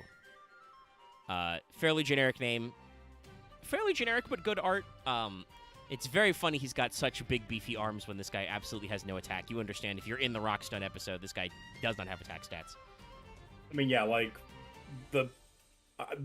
I think the highest stat we'll see on a Rock is Gaia Plate. And granted, huge attack stat, but it's all downhill from there. Yeah, no. So this is Guardian statue. It's another Rock classic, though. Like I said, it was printed in Lost Millennium and then reprinted for the structure deck. This is a level 4 that's only got 800 attack and 1400 defense. But it's basically Golem Sentry 2. You can flip into face down once per turn. When he's flip summoned, return one monster on your opponent's side of the field to its owner's hand. So just slightly different wording on bounce that monster back to the hand. And I don't know if like there was a concern that they maybe like. I actually think Guardians. I'm trying to remember. Did Guardian Sphinx see sometime like limited? I don't remember. But like that sounds real. Yeah, that's what I was saying. Like I think I may have seen that mentioned when they were talking about rock decks on the wiki. But I don't know if Sentry Golem was ever in that consideration. But Guardian Statue feels like they either realized that the Sentry Golem Guardian Sphinx strategy was the best part of rocks, so they just needed more guys to do it. Especially when you account for like Cryosphinx, making them randomly discard their hand. You need more than like 4 to 6 cards that do that, So this just gives you 3 more copies of that effect. But it's on a shittier body, so I'm not really sure what their idea was. Let me pull up the historic Forbidden Limited list, and So like I said, I think we can safely say Guardian Statue with his stat line is objectively worse than Golem Sentry, but it does do the same thing Golem Sentry does. See Guardian Sphinx listed. I will check OC just to be sure. Yeah, I don't know if it was. Guardian Sphinx was semi-limited. In like 2002. He was semi-limited for 2 formats and just never was a problem again. Yeah, I think it makes sense because that was before. That was back when like the OCG was like releasing smaller sets. You know, before it also we got looks big like swords. 2002 is the exact point the TCG started. Yeah, it honestly looks like the TC when the OCG was banning Guardian Sphinx was when the TCG was releasing cards, and he had just not been released yet, so he was not seen as being semi-limited. Yeah. And then by the time we actually got like Pharaonic Guardian, which like was a combination it was 4 of years multiple, after he was semi-limited. It was a combination of multiple sets, so it just didn't matter. Let's talk about another. This is another weird sub-theme that maybe there are more guys we could talk about, but this was the one that was most prominent in Rock Control or Rock Stun decks. The legendary Jujutsu Master. So I mentioned before, golems are obviously a theme. Sphinxes are a sub-theme. This is another one that's really weird to me. There's a lot of old-school Yu-Gi-Oh cards of, like, martial artists who are rocks and not warriors. I think the idea of them being rocks is like, oh, they've honed their body to to this like immovable stance or something. Yes, I think that's what we're going for. Very, very funny stuff like that. In relation to the Rock Stun, I feel like we've already talked about the archetype, but will we bring up the Core Chimera, the Core Chimera asshole? Yeah, so actually, we won't be able to talk about Rock Stun in full because I don't actually have. There's like 4, I think, really core Rock Core Chimeras. We have not talked about Kawakimeru yet. We haven't? No, I don't think so. Either we have and we don't need to recover them, or we haven't talked about them in full and we need to have that standalone episode sometime. Marv will have to check for us. Yeah, Martha has compiled a full list, so we can see. I'm pretty sure we haven't actually talked about all of them because there's a lot of them. If we have, hey, you can cross-reference that episode to know what they do. But, Kawakimeru is a very weird deck that is full of, like, weird control monsters that are good in other decks, but can also kind of function like an archetype. And there's, like, 4 rock ones, one of which I think is one of the better ones is just Kawakimeru Guardian, who is a lot like the Guardian Golem we just saw, but better. But yeah, I did not include them in my list because I felt that should be a standalone episode at some point. Or has already been a standalone episode. Man, I don't know. But yeah, Jujutsu Master is definitely a part of that process, though. This is a level 3 Earth Rock. With 1300 attack and 1800 defense. If this defense position card battles a monster at the end of the damage step, put that monster on top of the deck. Just stack them. Stack them on top. Mean as hell. So annoying. Okay.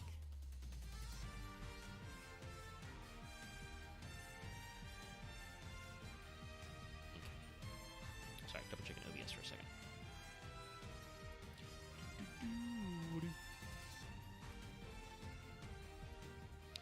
I know Marth was listening earlier, so I don't know if he's got the list handy, but we can cross-reference later. But yeah, I think it's been Mandeling myself because I do know that there was a pathetic aesthetic on Kawakimeru. Yeah, I was remembering that too. So it's like I knew that was that, but I wasn't sure if I think we covered some of the cards. It feels like we've talked about them, but it could have been we did it because that was so recent at the time. We just glanced over it because Kawakimeru feels like one of the first archetypes we would have looked at as like, look at how disgusting these guys look. Yeah, they are. Many of them are grody and weird. Many of them don't make any sense, and none of them look like each other. The only, legitimately, the only Kawakimeru that I think looks cool is the one played in Rockstun Guardian. Yeah, and he looks just like because a rock guy. He looks very basic. But yeah, Jujutsu Master, like I said, is your opponent attacks him at the end of the damage step. If he's in defense position, their monster gets stacked. I will say, but before he goes off screen, I love the inexplicable eye patch on him. Like, why does he have it? Who knows? He's the legendary Jujutsu Master. What's the kanji on it? What's the symbol? What's the character on it mean? You know what? Let me look that up. I'm sure it'll be listed on. Yeah, it's on the trivia his page. Wikipedia. It's the Ju in Jujutsu, which funny Fair enough enough. means flexible or yielding. Which is very funny because he's a rock type, but he does Jujutsu the shit out of your opponent because they get bounced back to the top of the deck. Oh my god! I never realized what the background of this was until I looked at the trivia, and it's like, oh, it's just his face. Oh, it is his face blown up. I do not like this. Okay, we're getting him out of here. Well, Get him off the screen. Get him off the screen. Lost Guardian, which is another card that I'm pretty sure was used as a reference I for remember this Lucky Bear Guardian. Yeah, this is another one of those statue guy looking guys. He looks like a statue. He's vaguely Egyptian, but also he's way too boxy. Now this is a guy. This is the rock FTK guy, at Yes. least in theory. Yes, and I know in the original run of Prague, I tried to make the Rock FTK work. It did not. I don't think I ever won with that deck, or won a tournament anyway. I may have scummed games, but Lost Guardian is another level 4 Earth Rock, 4 hundo, or 1 hundo attack, question mark defense. What's its defense? Well, that's what its effect text says. The original defense of this card equals your banished type, your banished rock type monsters times 700. So, you get 3 banished rocks, and you've got 21. Pretty respectable. You banish a shitload of rocks, you get a lot of defense. And if you're also running Canyon, maybe it's doubled. But also, if you're running Canyon, like we said, your opponent has to be very wary about poking anything that's face down. Yeah, like if you have Canyon on the board and your opponent attacks into this guy, they have only themselves to blame at that point. Also, welcome, Loth. Hey, lots. How do I sound? These are pretty You good. sound a little loud on my end, but that might just be me like constantly fiddling with people's volumes. But do I sound all right? Yeah, you Sound sound good. Very clear. Okay. Sound fun. $298 for this. Woo! Oh, you sound good. These are also The mic arm, though, $30. was awful because it doesn't want to sit just right. So now if I stare at my monitor, I've just got mic in the way. Oh, believe me, that's- Loth, I had the same problem ever since I got this mic way back, like right before we started recording our original progression series. I still deal with that now. Still deal with Yeah, with the mic arms, Yeah. you gotta worry about them. But yeah, lots here. We're talking about Yeah, the but Rock FTK. Here's hoping I sound normal. People don't have to put me at 200% volume or whatever. You sound pretty If good. my S's and all that are still popping in, I can go grab the pop filter from the old mic. You sound fine. It doesn't sound too bad. I actually have to lower you down to like Yeah, I had under you at, like, 100. a Yeah, 110 before. I had to put you I back had you at down to 100, 100. like 140, and you came blasting in. But that's My I mean, bad. that's good, just though. a sign of your mic The difference quality. between old mic and new mic. Yeah, I mean, this Well, one's got like a larger range at least. I would hope a Blue Yeti does that. Stream Same team. thing I got. I do, Or baby. Actually, I got a snowball, but yeah, Stream team seems to think it's a we sound okay. it's a decent like tier mic. But yeah, so like this is a guy who like, and I do want to say I do appreciate that that's just his like passive continuous effect is the defense adjustment. Just like this is a guy who just gets more stonkly the longer the battle goes on. The longer you can grind out this rock strategy, the better you can make it work. But it is a card that sadly it is only defense and he can't attack well in defense, so the only way he wins the game is if your opponent is dumb enough to attack him, which you will So- probably only get once, so it better count. You know, I'm thinking about this. Does Master Spirit decimate this guy, I wonder? I feel like Master Spirit and Lost Guardian would be an incredible combo, but I'm it's original defense, so I think it should balance out where be like it's not a modulation effect. So I think Master Spirit should allow this guy to become a gigantic jackass if you do flip him back and forth.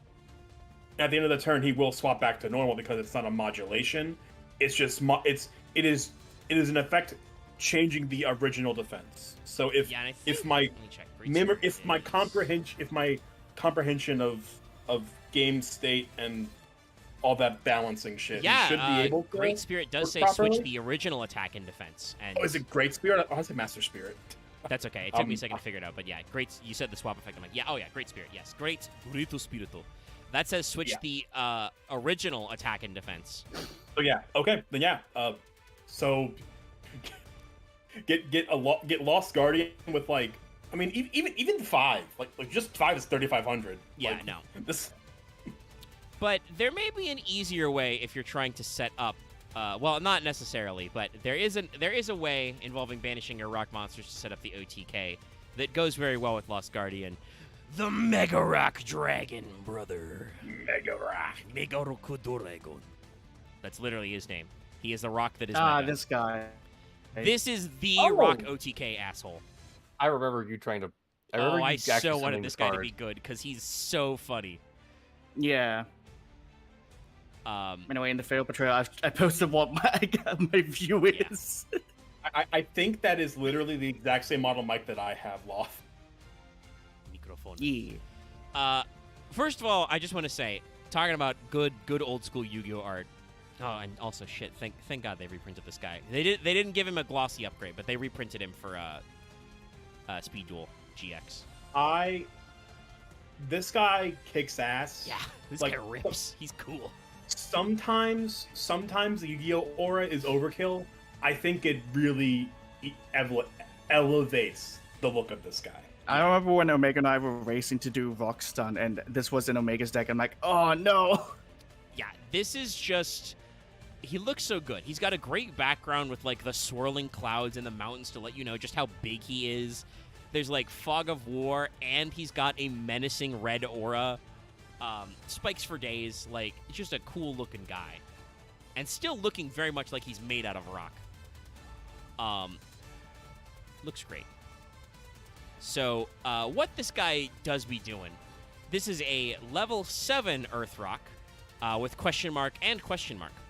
He cannot be normal summoned or set. Must be special summoned from your hand, so sadly he's not first. By banishing any number of rock monsters from your graveyard. The original attack and defense of this card become the number of rock monsters banished to special summon it times 700. So it's the same values as Lost Guardian, but only works with the ones you banish for its effect. But you get enough rocks in grave and you yeet this guy onto the board, you will make a big bungler. Like, this guy can be as big as, like, Exod, if you need him to. Not exactly, because 7s, but you know what I mean. Like, he can get up there. Like, let's see. 5 is 35, right? Yeah, so if you do 6, that's, what, 42? Because it's times 7? Yeah. Yeah, like, so, like, obviously, that is indeed asking a lot to get 6 rocks in graveyard to banish all of them for Mega Rock, but the results is a very big boy. And it does say original attack and defense, so it does, you know, get out of certain kinds of modulation there. But, yeah, he's just a big guy. The big boy. Look at that fucking shit-eating grin. He's ready to rock. You know, there's something to be said about over-designing a guy. And, like, in 2024, if you were told to design this guy would look like hot ass because you would keep adding more and more and more spikes and it would be over-designed. But this feels, even though I think there is way too many spikes on this guy, it somehow still works. I don't know how to explain it. Yeah, I think it's just because, like, there's nothing else. I mean, it's not true because there's, like, a background and a foreground and stuff, but, like, he's just a giant dragon who is also a rock. So it's like Yeah, no, of course he's covered in spikes and shit. He's a horrifying rock dragon, you know? Like, it's just a case where I think where, yes, I do think it is a little over-designed. Like, I do not think he needs this many spikes, but it works for him just because it's one of those cases of like, well, what else would you do, you know? Would you hide some gems in there? I guess you could, but I feel like that would be distracting. You know? He's a big guy. He's the Mega Rock Dragon. I also do love that his name is just Mega Rock Dragon. That's just it. There's no real out there. Also, speaking of a card that I am slightly surprised is made it into this children's card game. One of the many alternate strategies for making your rock work. Mine Golem. Funny little dude. Yeah. Two also is just made of landmines. He's got one on his head. He apparently can punch his hand into the ground and put them down. But other than that, yeah, no, he's nice. This is very like, I don't know exactly like what anime I would say this is exactly, but like this has a vibe of like a genre of anime designs, right? Because he's like kind of industrial, a little later than steampunk, but also he's, you know, kind of just a silly little guy, you know? There definitely is like a mix of a pretty cool mech design and, like you said, like silly little dude. Like he I'm looking at this guy now and like I can't decide if they want his face to be the green lights and like the chest piece, because that feels like it could be a face, but then there's also the head with the mine on it. It's true. Yeah.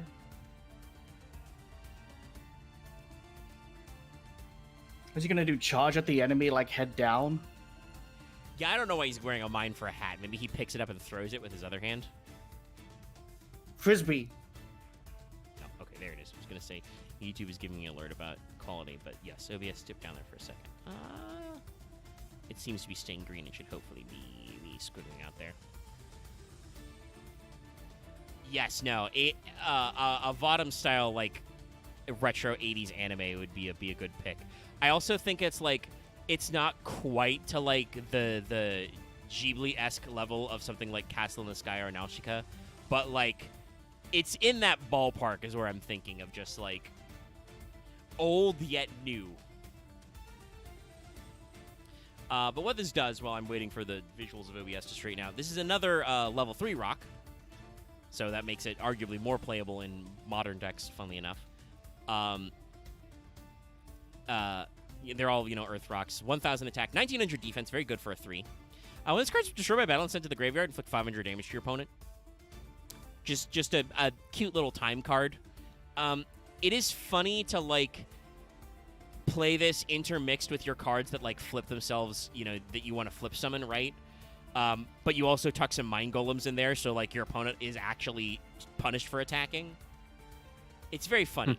It is a case where, like, again, Canyon is such a weird card because it has so many non-synergies with them. You wouldn't want to run Canyon with this because you want your opponent to run this over. Or you want them to run into it with a low-level guy and then need to get a bigger guy, I guess. But still, it's, like, definitely one of those cases where it's odd. But he's got a good defense stat. He's got a good effect. I want a JRPG that has, when you there's landmines on a field, but when you step on them, it doesn't explode. It's just these giant robots like fucking come out of the ground and try to hit you. That could be fun. Yeah, instead of an explosion, it's just punch. You just get thrown. Now we have another one that's very much in this sequence of cards. It is one of the weirder Yu-Gi-Oh cards. I'm pretty sure this is a Gradius reference, but it's Moai Interceptor Cannons. Yes, yeah, it's the Moai enemies in Gradius. I love these guys. I love these guys so much because I mean, even separate from that, it just begs so many questions. Yeah, why are there fucking steampunk Moai heads with I think it's like... for laser punk. It's just they're like Well, because I mean, I if don't even know if they're laser punky because I think they just have like light sources and lenses in them. But like they have huge rotating gears so they can like open their mouths and shoot fucking laser rings at you. You also can tell like it would be completely smooth with the rest of it when they're closed. Yeah. Oh, it's a Gradius reference. Yeah. There are Moai enemies in Gradius that shoot rings at you. But yeah, no, they're just Moai interceptor cannons. They're guns that are Moai heads. It's so wild. And the unfortunate thing is that compared to the rest of our crew in the rock setup, they're kind of underwhelming. I mean, they have a decent stat line. They're a level 4 rock with 1100 attack and 2k defense, so one of our higher defense stats. But their only effect is once per turn, you can flip this card face down defense. Like that's okay because it does synergize with cards like Cryosphinx that makes your opponent, or not Cryosphinx, Exod gives you the burn and stuff, and it is 2k, which is nice, but it's definitely like not advancing your game state any. So it's a weird one, but I greatly appreciate that these guys and like the statue from Easter Island, which is a normal rock monster, exist because they're very funny.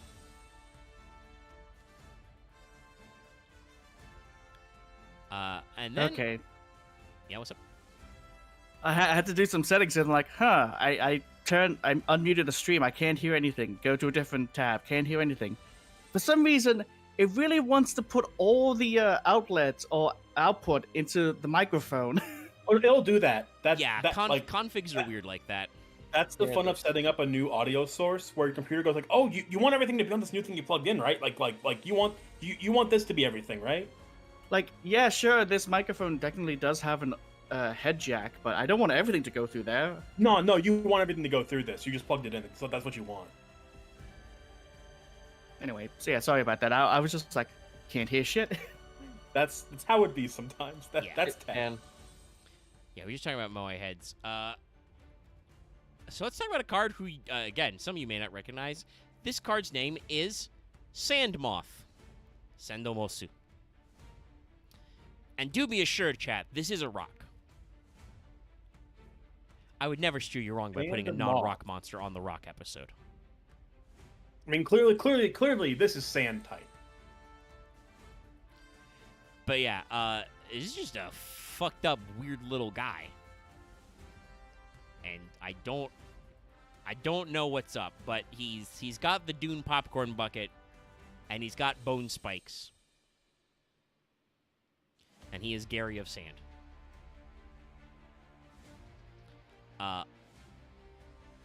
This guy's at least funny. Yeah. Like it's. Yeah. Well, actually, hang on. No, I've read this. Read this again. He sucks. Never mind. No, this card's kind of bad. Again, this card exists for like that weird psychological gameplay that doesn't happen because your opponent just doesn't care. Sandmoth is another level 4. He's got 1,000 attack and 2,000 defense, so again, decent stats like Moai cannons. If this face-down defense card is destroyed and sent to the graveyard... I missed the face-down part of this card's effect. If this face-down defense card is destroyed and sent to the graveyard, special summon it and switch its original attack and defense. So basically, this card only exists to punish your opponent for using spot removal to dodge cards like Canyon or Ordeal, or just they don't want to deal with your guys. So they don't attack them, and then you're like, haha, I set a Sandmoth, so now I special summon him back as a 2k beater. One, if your opponent just has more spot removal, cool, they get rid of him. And the second thing is, if your opponent actually just attacks with a big asshole, you lose. And once he's face up, you don't get his effect. I can see the logic of this card in the sense of like, okay, you're constantly resetting all of your guys who do big things, so your opponent is going to see you set another guy and want to spot removal. Oh, and actually, I should say, before it starts let me see if I can grab going off, the problem is that most of your guys that have impactful flip effects and reflip are tribute sets, so they're probably not going to want to waste material on this guy. And they're gonna try to get rid of your bigger flip monster with a spot removal. You know? Also, I will pull up. There was one more card which was printed in Lost Millennium, so was out around the time. Which this seems tailor-made for. This is a real Yu-Gi-Oh card that exists. Shifting Shadows is a card which shows, by the way, Guardian statues. Once per turn, by paying 300 life points, rearrange your face-down defense position monsters and return them to face-down defense position. You know, honestly, it's kind of funny. Yeah, like it's just like such a goofy goober move of just like, hey, here's the strat. I'm gonna set a bunch of guys face down, and then I'm gonna pay 300 life points to just, magical hats them, to just shuffle them around so you don't know which one is which. And again, your opponent gets around this by just getting rid of Shifting Shadows, or just getting rid of your board, or not caring, but it's very funny. It's so funny to pull this out. Yeah. Look, sometimes the object of playing Yu-Gi-Oh is not to win. It's to make your opponent stare at you with contempt. Yeah. And Shifting Shadows was printed in the structure deck as well, so it's not directly rock related, but since you brought up the fact that like your opponent normally would know what cards you're setting where, they did think of that and included it in the structure deck. It's just goofy technology, right? Like you're gonna pay 300 life points to pick up your face downs and rearrange them. Okay, cool. Yeah, like it's like I pay 300 life points. Play the fucking 3-card Monty. Yeah. And No. like, cool, neat, dark hole. Shit. Exactly. Or hey, guess what? Like, unless they get Exod on the board to like actually do burn damage to you, once again, just don't attack. Don't summon any monsters. Pass. Your opponent can't get you. I just realized the ultimate counter to this card. The ultimate counter to this deck. Swords of Revealing Light. Yeah, Swords of Revealing Light absolutely fuckles this deck, and it was a because these meta card guys forever. Are not flip effect monsters. No, they have to be flip summoned. Mm-hmm. They also don't. On They don't work when they are. yeah. Flip summoned. It also doesn't work when they're flipped face up, so they are attacked. So this is the guy we mentioned when we talked about Gigantes. This is the Rock Spirit, which I have to assume is just upper deck fumbling the ball because its name in Japanese is Titan the Rock Spirit. I think that's the case for all of the blank spirits. Because Spirit, because Spirit the Flame is Ifrit the Flame Spirit. So I'm assuming like the whole like, super Aqua's type is lame. Her name is just Aquaria the Water Spirit. Cool. Yeah. So that like all of the what? So there had to be a Wind Spirit. Oh no, wait. I think the Wind Spirit actually wasn't changed. Yeah, was I think he actually isn't. He just Garuda the Wind Spirit. Yeah, Garuda the Wind Spirit. That's just his full name. So Garuda the Wind Spirit was the only one that didn't get changed, probably because they saw Ifrit and said, "Ooh, that sounds demony. We can't use that one." Or they were concerned we don't want to get about by Final Fantasy. Yeah, I'm about to say they were concerned about overlapping with Final Fantasy, who would years later release their own card game, which probably has 9 billion Ifrits in it. Isn't the Garuda also a I don't actually remember when, because Garuda's a newer as a Final Fantasy boss. She's newer. I don't remember when they first used her. But yeah, Garuda, Titan. The only thing is just Aquaria. Like Titan also is an FF summon as well. Garuda was in 3. Okay, yeah, so no, it's really weird that they kept Garuda because like it really does sound like they were trying to dodge a Final Fantasy lawsuit because it was Titan, Garuda, Ifrit.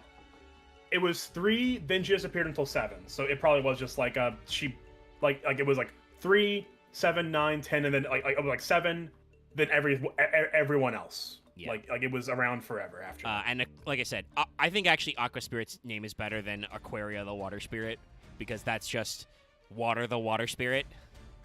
Yeah. But yeah, so this is the Rock Spirit. Like I said, they didn't really have a very good consistent naming scheme with these guys. He is another level 4 Earth Rock. Yeah. This guy's got a beard. Yeah, Yep. He does. it's got a rock beard. You didn't notice that? He's also got rock muscles. No, I mean, I always noticed that. It's just always bothered me. It is a little weird. I guess if he's being called Titan, like if he's supposed to be some sort of rock god, that makes more sense. But yeah, it is a little weird that he's got a beard. And it looks He like a does normal wanna beard. make the Overdwellers bow down, I guess, but I don't know. But I just, it's just it's just the real hair. It's a little weird, yeah. It's the rock skin and just the regular looking hair that bothers me. So this guy's got 1700 attack, 1000 defense. Can't be normal summon. Must first be special summon from your hand by banishing an earth monster. He gains 300 attack during your opponent's battle phase only. So he is, for a rock monster, arguably defensive because he doesn't get the benefit when you're on the attack. But during your opponent's turn, he is a 2k guy, which is, you know, interesting to get over. Gigantes just being 1900 all the time and being a heavy storm when he gets popped is just better. Yeah, because like you're trading off 100 attack points for a heavy storm. Yeah. That you're seems trading worth off it to 100 me. attack points that you don't get to use. Like, you can't make proactive use of it, but, you know, you got to get out there. Also, let's talk about a card that is, I'm pretty sure Mind Golem was not in. Let me actually check appearances. Was this ever in an anime episode? Okay, it was used in GX. Okay. Because this is very anime. There is a Mind Golem support trap card. Minefield Explosion, which in Japanese is called Bedrock Eruption. Hey, guess what? The thing on their head is definitely the bomb. They are. I cannot. You think they'd be able to like throw that off? I don't know. I cannot say the pairing of words, but I feel like these guys were designed to blow up and not find mines. I'm here to blow up, and then act like I don't know nobody. I think they're on both ways on it. I mean, they definitely, I right. think they can plant mines, but yes, it also looks like the mine on their head works so they can blow themselves up. It's a little goofy. The guy in the front does not look like he is aware that this could be happening. Same as the guy in the back seeing the guy in the middle. Yeah, the explode. guy in the back is definitely like, oh shit, we blow up. This is the dark twist in like the 8-minute anime short film. With Also, being, yeah, wait, yeah, no. I thought we were gonna fight. Look I thought we were how gonna have back serious fights, but no, this- we're all this, suicide like- bots. This is drawn like a turn of the century war painting. Like, damn. But This is drawn like you find at the Denver airport. Yeah. This is a normal trap that says, inflict 1,000 damage to your opponent for each face-up Mind Golem on your side of the field. After that, destroy all face-up Mind Golems on your side of the field. Keep in mind, Mind Golem only activates when destroyed by battle, but basically this is a trap that punishes your opponent for not just running over your Mind Golems by making them take double damage, basically. Yeah. It's not good. It's never been good. It is absolutely like a be funny good. haha anime moment. But it is so interesting to me that this card like got printed and is its effect. Let's talk about a card that is actually like playably The good, worst though, there in is, the Rock Deaths. worst there was, and the worst there ever will be. This is a card that came out in late GX in Gladiator's Assault. This is Released from Stone, which in Japanese is officially written as Kaiseki ga no Kaiho, Rock Fossil Release. So, not that fossil it's- cards are explicitly fossil cards, but yeah. It's DDR for rocks, but also a trap card. Yeah. Works with like Escape from the Dark Dimension, which does this exact effect for dark monsters, you know.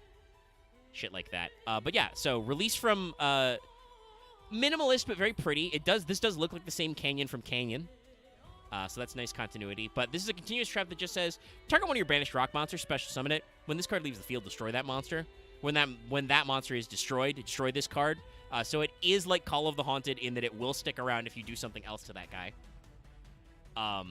But yeah, no, this is just like DDR type effect. It recycles one of your banished rocks. Again, while it was not much later, but it was like a year after they actually printed like the rock structure deck, you know, with like Mega Rock and Lost Guardian. So it's a little late, but it gives you actually a way to recycle some of those rocks you're banishing. You know, that means they're summonable. So a perfectly reasonable card. It's a continuous trap, so you probably, even if you're playing like a slow rock control deck, you probably wouldn't play it these days, but this is still an effect that is pretty good to summon from your banishment. It's a situation where, like, DDR just already does this as a spell card, so you probably don't play it, but it's not a bad card. Yeah. It's just a case where, like, the conditionalness of it gets a little out there. But this is a support card that I think also actually was good at the time, and like hypothetically could still be good. This is Rock Bombardment. So you may be wondering to yourself, how am I going to get all these rocks in my graveyard to banish them for Mega Rock? Well, this is one of the ways. Rock Bombardment. You throw your rocks. Yeah, just rock throw attack. This is a normal trap that just says send a rock monster from your deck to the graveyard, dome your opponent for 500. Just chuck a rock from him. Toro could never. For a card that was, once again, printed in 2005 in the Lost Millennium, this card has been reprinted several times, including in Secret Slayers, which was the Adamancipator pack, which is very funny. I find it interesting that, like, this card doesn't seem bad. Like, it's a Foolish Burial, and also burn 5 hundo. Yeah. But, like, you would just play Foolish Burial first. Yeah. Though, admittedly, Foolish Burial is limit 1 for a long time. This you can run 3 copies of, you know. Like, it's a card that was remarkably forward-thinking in terms of deck design, because it's a Foolish for your rocks, which you want in your graveyard, because then you can banish them for shit like Gigantes and Mega Rock and so on. And also it gets your opponent for 500, which isn't, like, terrible. It's not great. You're never going to win the duel that way, but when you're playing a grind game... Like,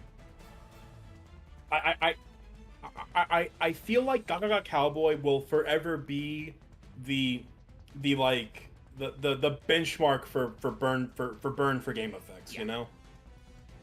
Like, you won't be winning the game that way, but you can run 3 of them in a deck. That's 3 Foolish Burials that are also 500 damage. The damage all adds up, and like I said, you're playing this slow control deck. It's not terrible at the time. Again, these days, it's a non-searchable normal trap. Like, what are you going to do, transaction rollback Rock Bombardment? You know? Like, yes. I mean, you could do that if you want to. You can trap trick it, too. It's a normal trap. But, like, you're probably not going to do that, but you could if you really wanted to. It's very funny. You know, you'll win on time. If you were that down bad to, like, to dome your opponent for 500 or just get another extra rock in grave, you might. You just might. Listen, if you didn't get your rocks off that badly. Solid. Now we're going to talk about, we're moving firmly into the 5Ds era, like I said. Gaia Plate was printed in early 5Ds, but was a late GX, like, anime card. These are guys that are actually from 5Ds. We're starting with the Big Piece. This guy, I'm pretty sure this guy was Giga Chad before there was Giga Chad. Like, chat, look at this guy's chin line. It's been forever since I've seen this guy's face. Look at his lips. Look at the purple sexual energy coming off this guy. Okay, he's not the Giga Chad in the fun way. He's just the guy with a fucking... He's a huge... He's got a Thanos-ass chin in the year 2011. No, I think I unironically love this art. This is just like... He's the Big Piece. Of course he looks like this. Look at him. But yeah, so Big Piece Golem is a pseudo Sidra. He's a level 5 rock with 2100 attack and no defense, oddly enough. But he says that if your opponent controls a monster and you control no monsters, you can normal summon him without tribute. So it's just an extra way to get a big asshole on the board. Not terrible. Actually, but he's a looker for sure. Okay, yeah, no, this was in Return of the Duelist, so this was right at the start of the 5D zone. Our next card, which may give you some slight pause, but a card that's actually, like, good in rock decks, Block Golem. I'm pretty sure we've talked about the blocks before, so we don't need to go, like, too hard into it, but Block Hey, Golem's this pretty guy. straightforward, yeah. Talk about this. We did talk about this guy before, yeah. Yeah, I'm pretty sure we hit all the blocks, including Blockman, who I didn't even bring up this time because he sucks. But like, this is another card that just works for rock decks. This is a level 3 rock that if there's only earth monsters in your graveyard. Hey, look, it's the outer shell of the boss from the 3rd dungeon of Persona 4. It's also true. You can tribute this card to get 2 level 4 or lower rock monsters, except Block Golem from your graveyard, but their effect can't be activated that turn. Funnily enough, this guy was in, like I said, Return of the Duelist, which was... Actually, no, that's right. This is Zexal. Okay. There's a heroic champion on this. So, like, this is like one of the first sets in Zexal. So, like, it's an Xyz card, but it does stuff, for sure. But yeah, we've already talked about the blocks. I may show Block Dragon on screen again just to give people a jump scare. Because it's very funny. If I had a button to play just like a 1-second snippet of the Goku Ultra Instinct music, I would, but I don't have that button. Hang on. Huh? What's up? Do I? Yeah, I do. Oh, you do have that soundboard. Perfect. Good. That Oh my also God, you got serves the- as a pretty good intro to our next guy, because our next card on the list is one of the classics of Rockstun, Fossil Dyna Pachycephalo. Oh, Vesper, just so you know, that soundbite to me is always the Minotaur soundbite now. it's great. Look at this guy. Minotaur is in Lancer? No, No, it's something else. we different. can talk about it off stream. Okay. It's the Pathfinder game that I play. Ah, okay. I should probably catch up on that. Is that posted somewhere? There's a lot of memes, though. You know what? I can find the clip and share it. It's probably not Yeah, there's too... a clip of it. Literally. Okay. If there's a Twitch clip, I Yeah. can check that out. But yeah, this guy definitely deserves also the Ultra Instinct jump scare. This is one of the classic you monsters. Chat, you probably know what this fucking asshole does, but in case you don't, You can probably insert the meme of why is it always you three when this shit happens? Yeah. The problem is in Yu-Gi-Oh, there's more than 3 guys. For Why is it you. always? Why is it always this? Why is it always like you bunch of chuckle fucks? Yeah, like just if you ever want to know what the U cards in Yu-Gi-Oh are, watch either Sub Replay Friday or Dual-Taining. There will be at least one Dual-Taining deck that is just U Turbo. But Pachycephalo is a level 4 rock with thankfully only 1200 attack and 1300 defense. If this card is flipped face up, so we're learning because this card got printed like way later. This was in not way later. This was Light Instruction. Jesus. Okay, so this was late GX as well. My timeline's all over the place. I'm sorry, Chad. There's a lot of rocks. But he says, destroy all special summon monsters on the field. Also, pass effect, neither player can special summon monsters. Just, like, damn. The Floodgate. Like, that's all he is. He's a Vanities, but you don't have to tribute him. And also, if he's flipped face up, you pop all the specials. So yeah, this guy's just really annoying. I'm very glad that like they're limiting him to 1 in Master Duel because like this guy's such a small little guy that like he's not really a problem in like actual modern Yu-Gi-Oh decks because usually you can come up with some kind of normal summon out to him or you can do spot removal. But in Master Duel, when you're doing best of 1 and you have no way of knowing what your opponent is doing, you can absolutely get locked down, and you can get multiples of this guy, or could at least. This is one of those cards that like when it released in early 2000s. Yeah, it was annoying, but there really weren't that many decks that hinged on special summoning a billion cards to kill you. Yeah,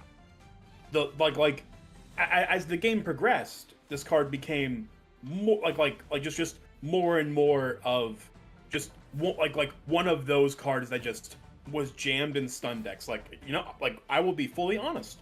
When I first started playing Yu-Gi-Oh! Competitively, like when I got back into it after several years, my first deck was just Sentry Stun. I jammed this, and just every anti-special summoning card you could jam in your deck to fill out the space of the other like 25 slots that you weren't playing your 3 Yosenju secret move, the Shinshu, etc.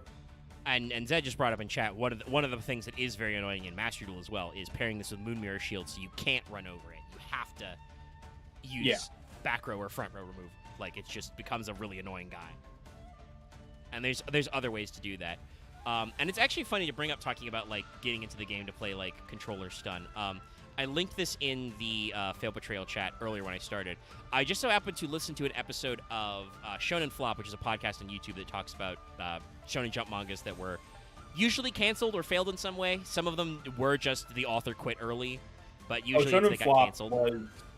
It's a podcast that I'm very familiar with. I first got into it, unsurprisingly, when they covered a baseball manga that I really liked that got canceled early on. Yeah, I have recently been remembering to get back into them because I believe one of their guys guested on an episode of Bizarre Podcast Dog Must Die, and I was just like, oh, their podcast sounds interesting. I'll listen to it sometime. That time is now. But I linked to their 108th episode, Wizard Soul, which is they have legendary thumbnails. Yes, their thumbnails are great. For anybody who is familiar with Magic the Gathering in any sense, the thumbnail for this podcast is, I assume, a character from the series as Jace the Mind Sculptor. Yeah, I think it's the main character of the manga, because in the manga the main character she plays like arguably a control or stun deck in a vaguely Magic, but also got some other stuff inspired card game called Wizard Soul. And like I'll spoil a little because the whole thing is complete, and like I said, it got canceled. Her, instead of the heart of the cards and friendship, her ability to grind out games is powered by just being miserable. Like it's she has nothing left inside, so all she has left is to play game. Yeah, like that's so so like it's actually a really interesting look at that. But unlike real life, well, actually, that's not true. But the joke I want to make is, unlike real life, the supporting cast stick around and hang out with her after losing to a control deck. But you should check that out. Like I said, it's Shonen Flop's 108th episode, Wizard Soul, if you want to listen to it. But it was just oddly prescient that I just happened to cycle that up while I was listening to some of their back episodes. Oh yeah, so that's also by like Chip. It's also by Chip and Ironicus, or no? No. Like I said, they had a guest appearance on Dogs Must Die, one of their hosts. Oh, gotcha. And they may have gotten Ironicus back for an episode. I need to go watch Farscape at some fucking point because God, this series sounds fucking crazy. I do know that not too long ago, by long ago I mean like several months, because the podcast I listened to recently caught up to the manga. Piecemeal is a One Piece podcast, and I remember several volumes back, which probably was close to like last fucking year, the Shonen Flop guys were on the podcast. I don't know if I've listened to an episode where somebody from that One Piece podcast guested or not, but there's two guys and that host it, and then they usually have a third person as a guest, and they bring in a lot of people who do other anime content generation. Yeah. Anyway, I've sent Pachycephalo to the time zone where he belongs and brought up this guy, Gigastone Omega. It's me, but if I was a Gigastone. And this is just Mega Rock Dragon 2. You know what? His background looks cool. Yeah. But he himself looks way lamer. He looks like a discount version of one of the siege monsters from Monster Hunter. Yeah, this guy's just Mega Rock Dragon, but somebody heard us talking about how Mega Rock Dragon is over-designed, and we're like, okay, I can focus it down. Like, he doesn't have, like, the weird bone spikes in his neck. Guys, why am I looking at, like, the PS5 remake of a PS2 game version of Mega Rock Dragon? That is kind of what he's like, yeah. Oh, he's Mega Rock Dragon and Gigantus's bastard child. And I mean bastard child as in emphasis on bastard. If you've never seen this guy, it's because this guy sucks. This was just pack filler in like Raging Battle. His background's nice though. Yeah, he has a cool background. Like I said, the background is great. The monster is not great. So this is a level 5 rock with 1,000 attack and 2,300 defense. Can be normal summoned or set. Can only be special summoned by removing 2 earth monsters from your graveyard. When this face-up card you control is sent to the graveyard by a card effect, destroy all spell traps your opponent controls. So obviously what this is supposed to do, this card came out in Raging Battle, which has Power Tool Dragon on the front of it. This guy's supposed to be synchro fodder. You're supposed to, like, special him and then, sync him away. and then so you feather duster your opponent. There's infinitely better special summon 5s for that. Literally just play Cyber Dragon, you know? Like, so this guy's bad. Fucking play Big Piece Golem, you know? And special summon a tuner. You can make it work, chat. But, like, this is very much, like I said, this is just a weird little guy who, like, continues the legacy of rock monsters. But you're starting to see, as we advance into the era where the extra deck is a thing and it matters, the rock strategies aren't really keeping up. So let's pull up our next Peace Golem because he's next in the list. This is Medium Peace Golem. I completely blanked out. Did we mention his effect? I get completely blanked out, I'll be honest. On which one? On Digastone. Yes, I did say. He's Okay, banished 2, and then when he's sent from field to graveyard, feather dust to your opponent. Yeah, for their back row. He's the worst Gigantist. Like, he's just bad. Yeah, this is Medium Peace Golem, or he was actually called Mid Peace Golem in Japanese. Mido Piss Golem. Mid-piss. He is very mid, but yeah, Medium Peace is he's just a level 4 rock guy with 1600 attack and 0 defense, which is just when he's summoned, if you have Big Piece, you can special summon Small Piece. Small Piece is negated while this card's face up on the field. So and you know, get infinite guys. Yeah, because Let me just. you might look to bring out Small Piece I'm Golem gonna on the grab field Small as Piece well. because Small Piece is Because- just this but smaller. He's the exact same effect, just inversed. Where if you have Big Piece Golem on the field, you summon Small Piece, he gets Medium Piece, and like the idea is to just you summon Big Piece first because he's Sidra. Yeah. Summon one of the other. You summon one of the others, and they get the other brother out, so you have all 3 brothers on the field. And Small Piece, unlike Mid Piece, who just is a guy, Small Piece is very funny indeed because he looks like that one guy from He-Man that I don't remember the name of, but like the little wizard gremlin creature. Like, he's like a trash bag made of rocks. Yeah, he almost gives me like. I'm thinking this because I've been talking with a friend who recently got a PS2 again. He gives me almost VV vibes, just in rock form. Yeah. I also want to point out, I think he has literal clown shoes on or elf shoes. Like, he's got the big pointed toe, but he's made of rock. Yeah, it's elf shoes. Yeah. Orko is apparently the Orko's character. Thank you for catching that. I believe that's what I was thinking of. Yes. I mean, despite them being on 2 different sides, one silly or one's super serial looking, I actually like both of them. Yeah, and I think that the Peace Golems are like guys who are fairly recognizable. I think They're one of those like trio of cards that just like it's hard to say they're iconic, but they definitely stick in your head as like just a series of cards from like the burgeoning era of archetypes in Yu-Gi-Oh. I do like Small Piece's background, looking like he's bursting through the rocks. Yeah. He's like, yeah. Yeah, and as we said, Small Piece's effect is just when summoned, if you control Big Piece, summon Medium, and Medium is negated. He's a 3 with 1100, so, like, not impressing anybody with stats, but they chain together to get you some extra guys, and, like, arguably are more interesting in the, like, Link era. You know, Now, I once you don't- get Link mats, they're more interesting. It's not at all relevant to the rock stun angle, but do you want to talk about Multiple Piece Golem real quick since we've discussed the full suite of cards? Yeah, we can grab him just now. I did have him in Just my like- list, like just because, like I said, you'll notice, chat, that like while there are a few good ones, they're mostly in Xyz categories. The extra deck for like generic rock stuff that does anything remotely resembling rock stun is very thin. Some would even argue non-existent. Yeah, it like basically doesn't exist. So this is Multiple Piece Golem.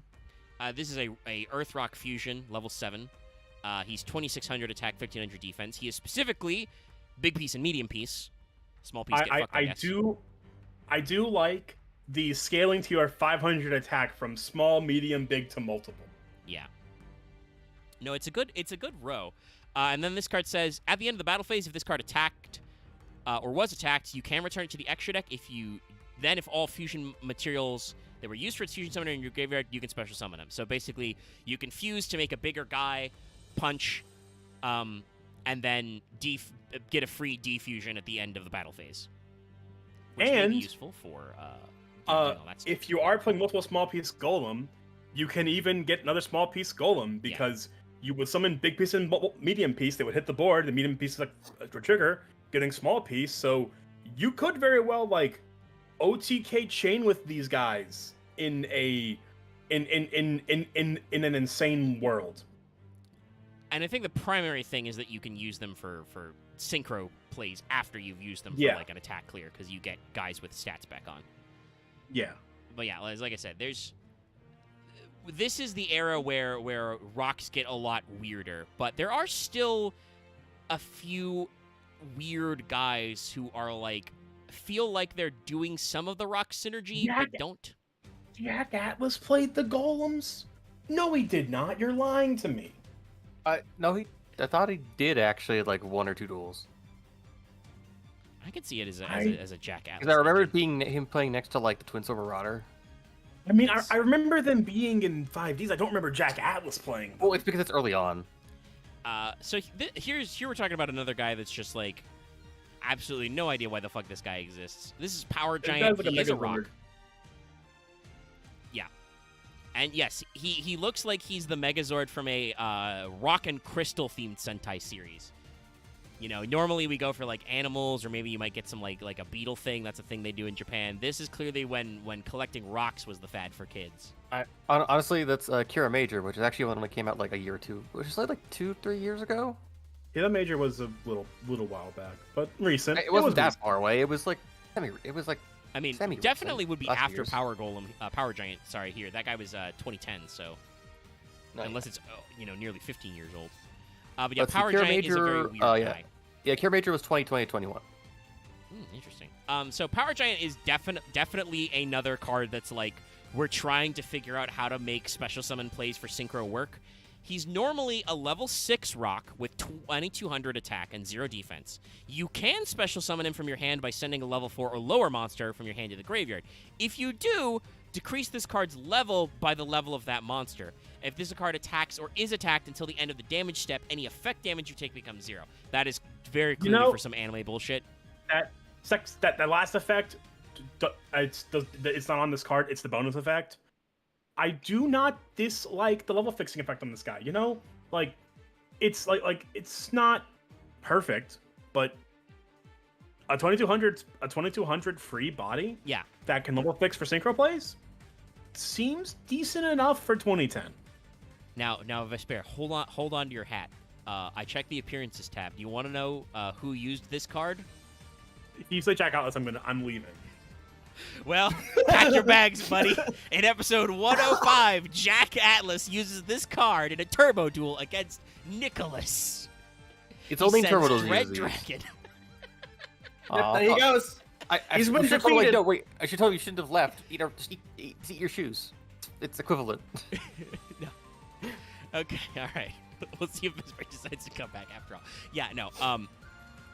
Also, by the way, the another episode, Jack did use this with a wombo combo to like summon this card, get its effect, and then also summon normal summon Dark Resonator to make. Best, I guess now because you left, is that you don't have to eat your shoes now or your hat. What's with Jack Atlas and Rock Monsters? I don't know. I want to ask: is that like, did Jack have like a weird like anime weeb phase that he was like, no, I'm about dragons now. Yeah, I'm Jack Atlas. Actually, that's right. In the dub, Jack Atlas was like inexplicably Australian, right? Yeah, he was Australian / British because in the early age of 4Kids dubs, they were just the same thing. Yeah, they just did a weird. I mean, it was clearly an American trying very hard to keep an accent consistent and not being good at it. But yeah, no. Power Giant is a card that is a rock guy who, like I said, he sends level 4 rock guys to the graveyard. I'm looking at the Wikipedia page for Jack Atlas's decks. It does say he uses a high proportion of fiend and rock type monsters. So I guess that was his thing. Yeah, but it's interesting, and I will say the second time they mention it makes a lot more sense. It's where he like sent a like level 1 guy to make him level 5, and then normal summon Dark Resonator to make Red Dragon Archfiend, and I'm like, yeah, that sounds like Jack Atlas. That guy was always looking for a way to get a 5 out. That's like the number one thing in the deck is like, well, I've got Dark Resonator. What the fuck do I do to get a level 5 so I can make Red Dragon Archfiend? Now, this is I guess he did have. Oh no, I'm stupid. I saw ground deck and said, I guess this is the rock deck, but no, they say ground deck as like, oh no, this is the deck he played when he wasn't doing turbo duels. That's terrible phrasing. So this is a card that looks like it's out of Magic the Gathering. This is Revival. Now we're gonna Golem. say you pulled this guy up. This is not a Yu-Gi-Oh card. This ain't a Yu-Gi-Oh card. Omega, what are we doing? This is Revival Golem, and I must warn you, this is a real card. It was printed in Return of the Duelist in 2012, and was reprinted in Speed Duels GX Midterm of Destruction, presumably for some sort of fossil deck, Even though this card I don't think has ever appeared in GX, they were just like, no, this is a rock card that's low enough power level for Speed Duels. Yeah, I don't know what's going on other than, like I said, this card's art style does not look like he belongs in Yu-Gi-Oh! This guy looks like he was drawn for Magic the Gathering. What's the iconic one? One of the Prophecy guys, right? Prophecy Destroyer or something? Yeah, Prophecy Destroyer is that guy, yes. Also, I love that it said, like, no, this is a Force of Will card. Man, ouch. Which is interesting because this guy's actually good. Speaking about, like, interesting rock setups. This guy looks like a Magic card, yes. For what we got going on. This guy's a level 4 Earth Rock, 100 attack, 2100 defense, very good defense stat. If this card's sent from the deck to the graveyard, activate one of these effects. Special summon him or add him to your hand. You can only use this effect once per turn. Anyone that's similar. Like, I don't think it's a good card, but that's honestly an incredible effect because it's flexibility. That's really good. He's just a rock guy that, and like I said, you have cards that want to send rocks to look. That trap card, that bombardment card is suddenly a Monster Reborn that also burns for 500 with this guy. Yeah, and there's a second field spell because Konami did realize that Canyon was bad. There's a second rock themed field spell we're going to talk about in a second. It's Catapult Zone for people at home. That actually also Air's Rock Sunrise or something, right? No, Catapult Zone is rock themed. I think Air's Rock is about beasts and stuff. That's the big bungus one. But yeah, like they have That's stupid. Air. I just assumed because rock was in the name, it was a rock. Oh, it's not even a field spell. What? But we have a few more guys to talk about with that. First, this one is Rockstone Warrior. He's rock and he's stone. Rock and stone. We're rich. This guy was played in 5Ds. He's actually an anime guy. He's a level 4 rock. He's got 1800 attack. You don't take any battle damage from battles involving this card. When this attacking card is destroyed by battle into the graveyard, special summon 2 Rockstone tokens. Level 1 Earth rock tokens with 0 attack and defense. They can't be used as tribute for a tribute summon. Yeah, that's, you know what, for like early mid-era 5Ds, that's fine enough, especially for anime bullshit of we just have to make cards that just shit out tokens for synchro climbing.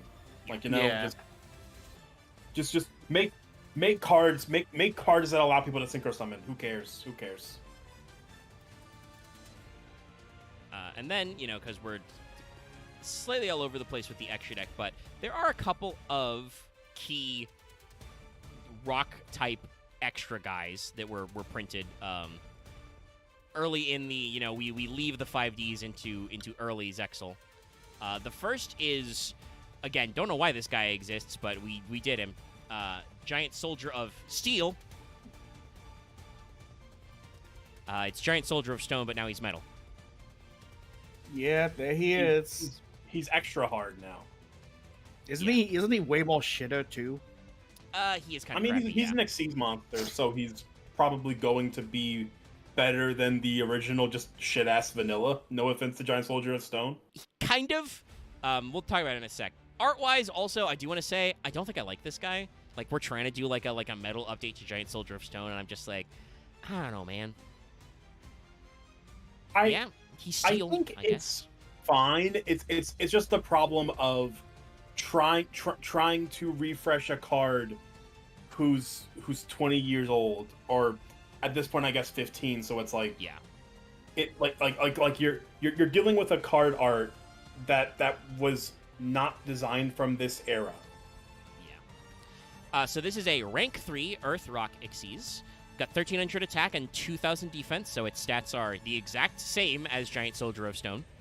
It requires exactly 2 level 3 rock-type monsters. But this card is a Towers. It is unaffected by other monsters' effects. Once per turn during either player's turn, you can detach an Xyz material that gains 1000 defense until the end of the turn, and if it does, you take no effect damage from opponent's card effects this turn. Which, can be done during the battle phase, but for like the 50th time we've said during this stream, why would you attack this guy in advanced mode if you know it has materials? I mean, it's kind of like the problem with like Ancient Gear Howitzer, though Howitzer is a much better card, where this guy is unaffected, so you have to get rid of him eventually. But he's only unaffected by monster effects, so if you just play spell trap cards that remove monsters, he still goes away. So, like, this is, I think, the first time they tried to think of, like, a strat for, like, a rock-themed Xyz monster, and it kind of works, but it's still not great. I think it was good of them to zone in on that 3, and like I said, when we get to the Gorgonics in a second, that does more.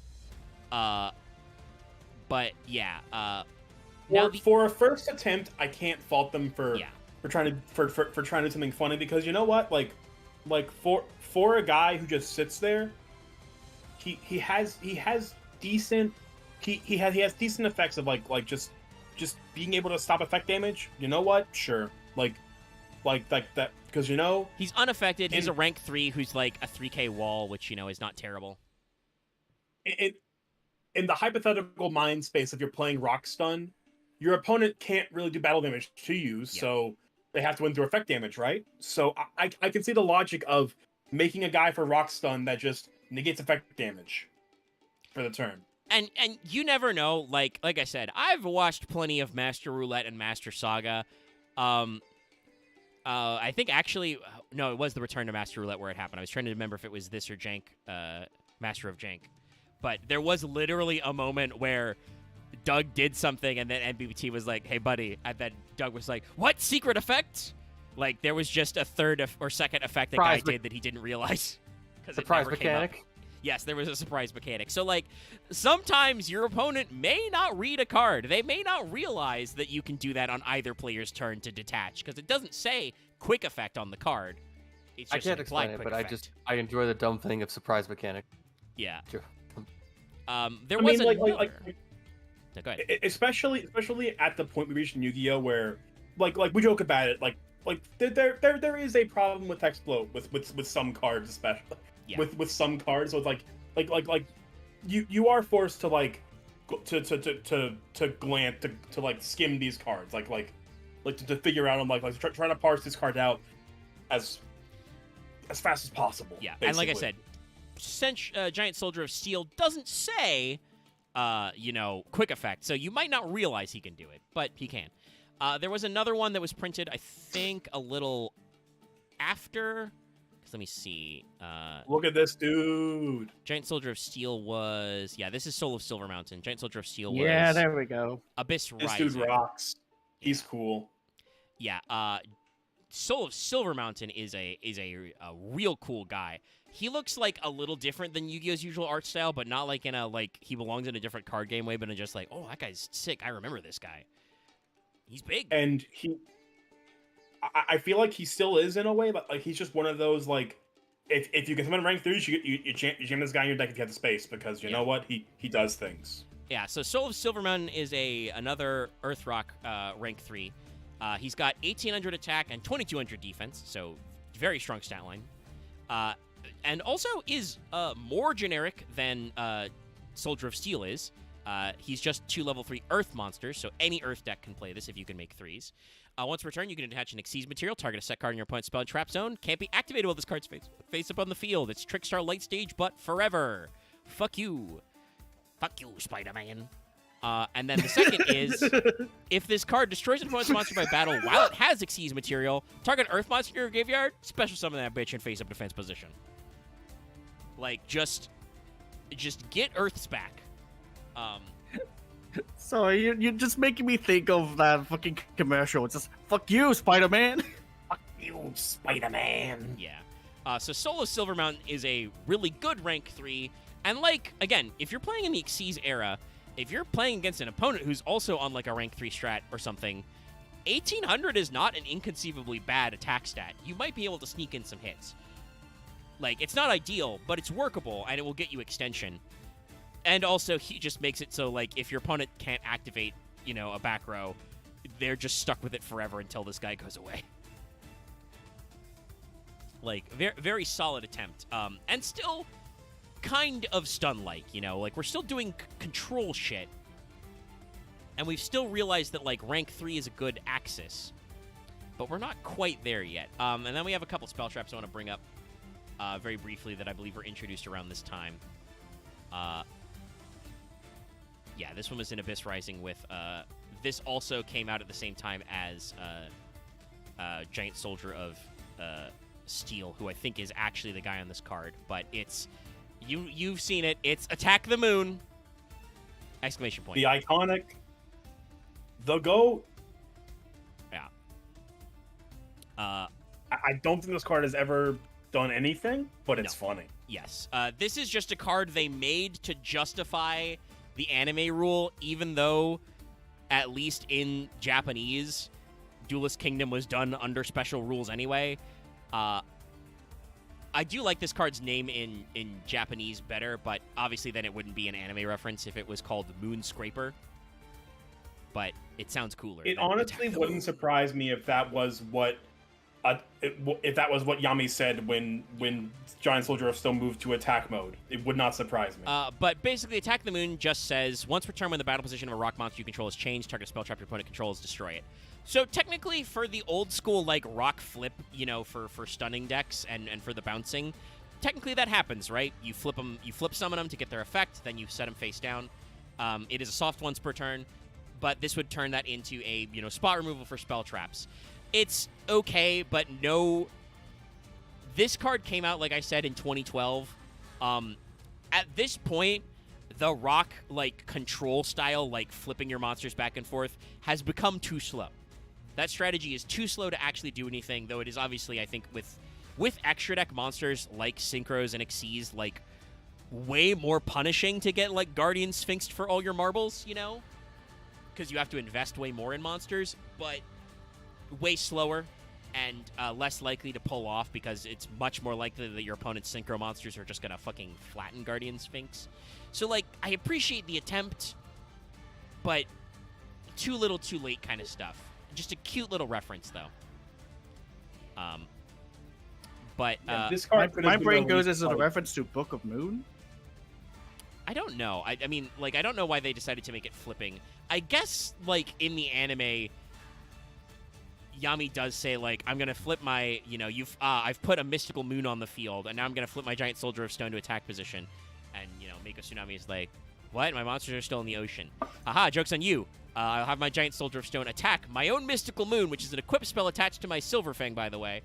And this destroys the moon, which destroys the tides, so now all your ocean field effects are gone. Die. Yeah. Which is actually, by the way, how you do beat an Umi control deck, is you just make it so there are no Umis. Once there's no more Umis, they can't do shit. And again, like, this is... I will forever be bothered by this. Whenever the Duelist Kingdom arc gets brought up, there are rules in the in this example, this is anime bullshit. But the Duelist Kingdom had rules of monsters getting destroyed by card effects. Like they it's never explained in the dub how this works, but yeah, it is a rule. Like, when your opponent's monsters are destroyed by effects, you take, for some reason, a quarter of their attack as effect damage. I don't know why it's a quarter. I think it's just because they, in writing that for both anime and I think some of the original manga stuff as well, we were just funny with doing weird math. Like, the field power bonus is like 30%, I want to say. 30%, yeah. It's a 30% field power bonus. So, and it's like, oh, it's a quarter of the monster's attack is taken as effect damage if they're destroyed by card effects. Yeah, so like it's TV Tropes literally has a name for this. It's called dub-induced plot hole, where changing the script for the dub loses something.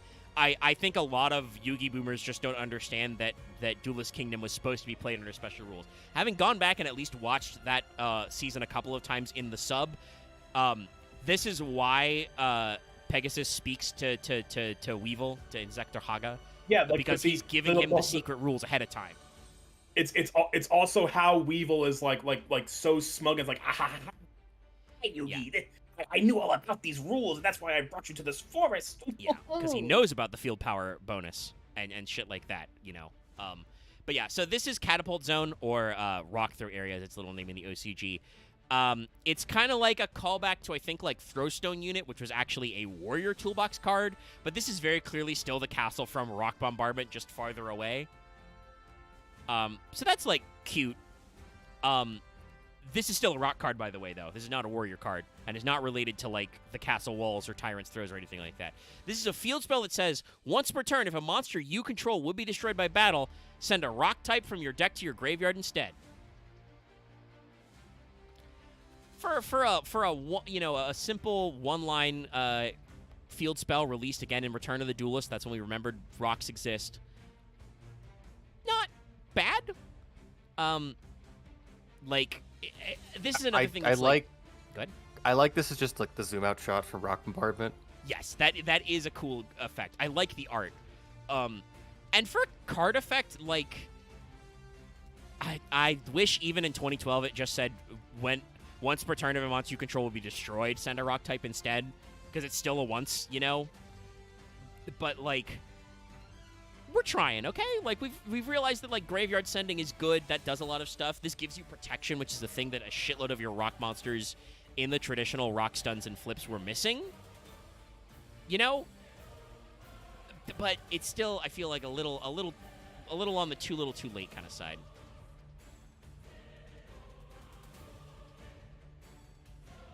Yeah, if only there were good rock monsters that float. Which I don't actually think there are. Like, Revival Golem is the big one. But he is a 4 when this deck... This is right about the time that these guys' rock decks became 3-axis. Let's talk about Gorgonix. There's only a few of them. This, I think, though, was the first time we actually tried to, like, make a rock-type deck work, though.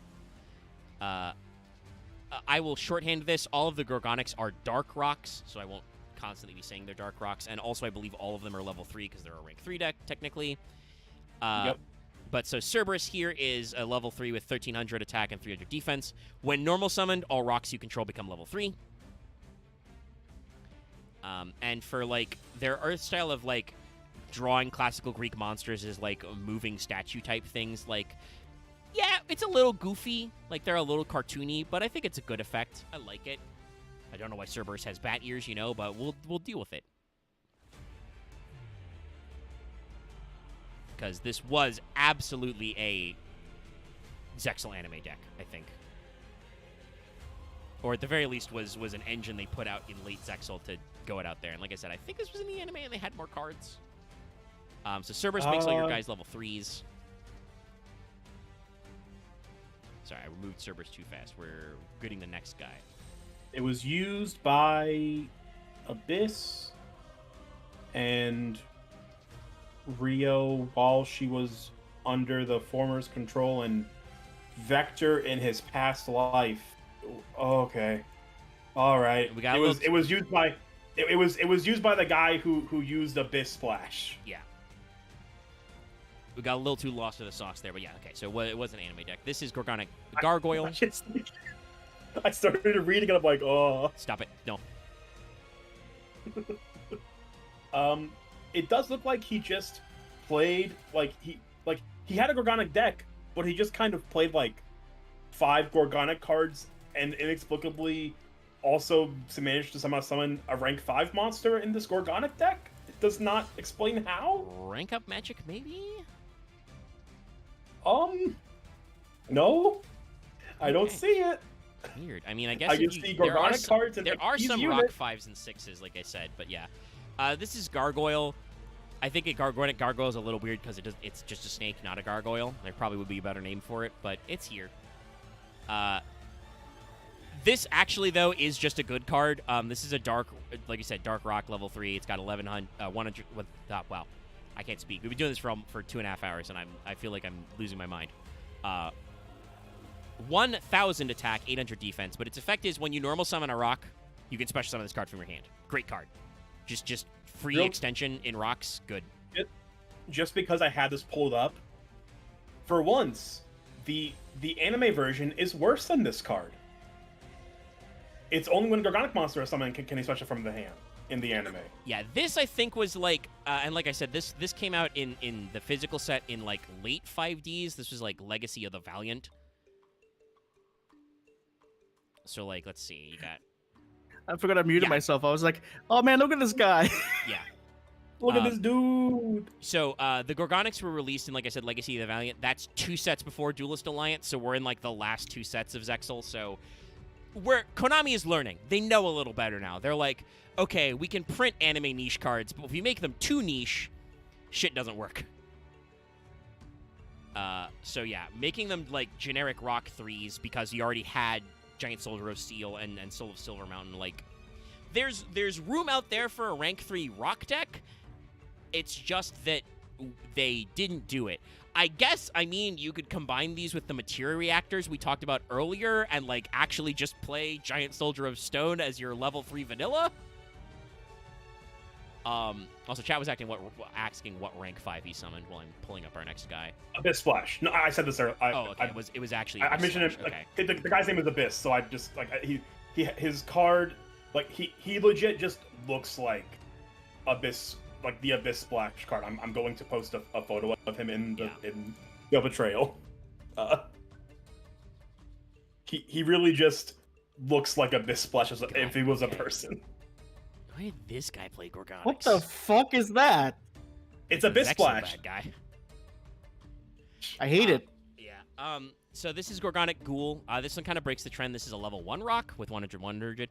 But it says if you control a Gorgonic Ghoul, you can pay 300 LP to summon him, special summon him from your hand. You can use this effect twice per turn. So basically, if you normal summon a Gorgonic Ghoul, you can special summon up to 2 more Gorgonic Ghouls for 300 LP a pop. If you summon Cerberus, that makes all your rocks level 3 anyway, so you can do level fix. But also, honestly, in the Link era, again, I don't think there are any generic rock links. I didn't see them when I was looking at rock support cards. So there, hey, Konami, there's some room there. But, like, hypothetically, this isn't bad, because if you're doing link stuff, because it's just like, just get one level 1 guy, so you can play 1 for 1. And then you can summon up to 2 extra guys, you know? Just get more mats. And then the last main deck monster that is printed so far is... we're doubling up on our themes. This is Gorgonic Golem. Unfortunately, I think he is the worst looking of them because he's just so silly. I'll wait for this to load to fully give you guys the impression, but yeah, chat, this guy, this thingus. What? Oh my god! This can't be real. No, this is a This real looks Yu-Gi-Oh like- card. That guy's face is too big. He's got a big face in his mouth. Also, he has Konami orbs. Also, he has hands, but they're like bionicle hands that are just for show. That's an insult to Bionicle. I mean, this guy is an insult to Bionicle. He looks like a Bionicle at home. Like, honestly, legitimately. Oh, fuck, what was play with them the... at home? What, the Balrog? Whatever the fuck that was? Yeah, like, it... I think I This brought guy's that real up bad. many times before in Failed Portrayal, but like, looking like a Bionicle enemy, but...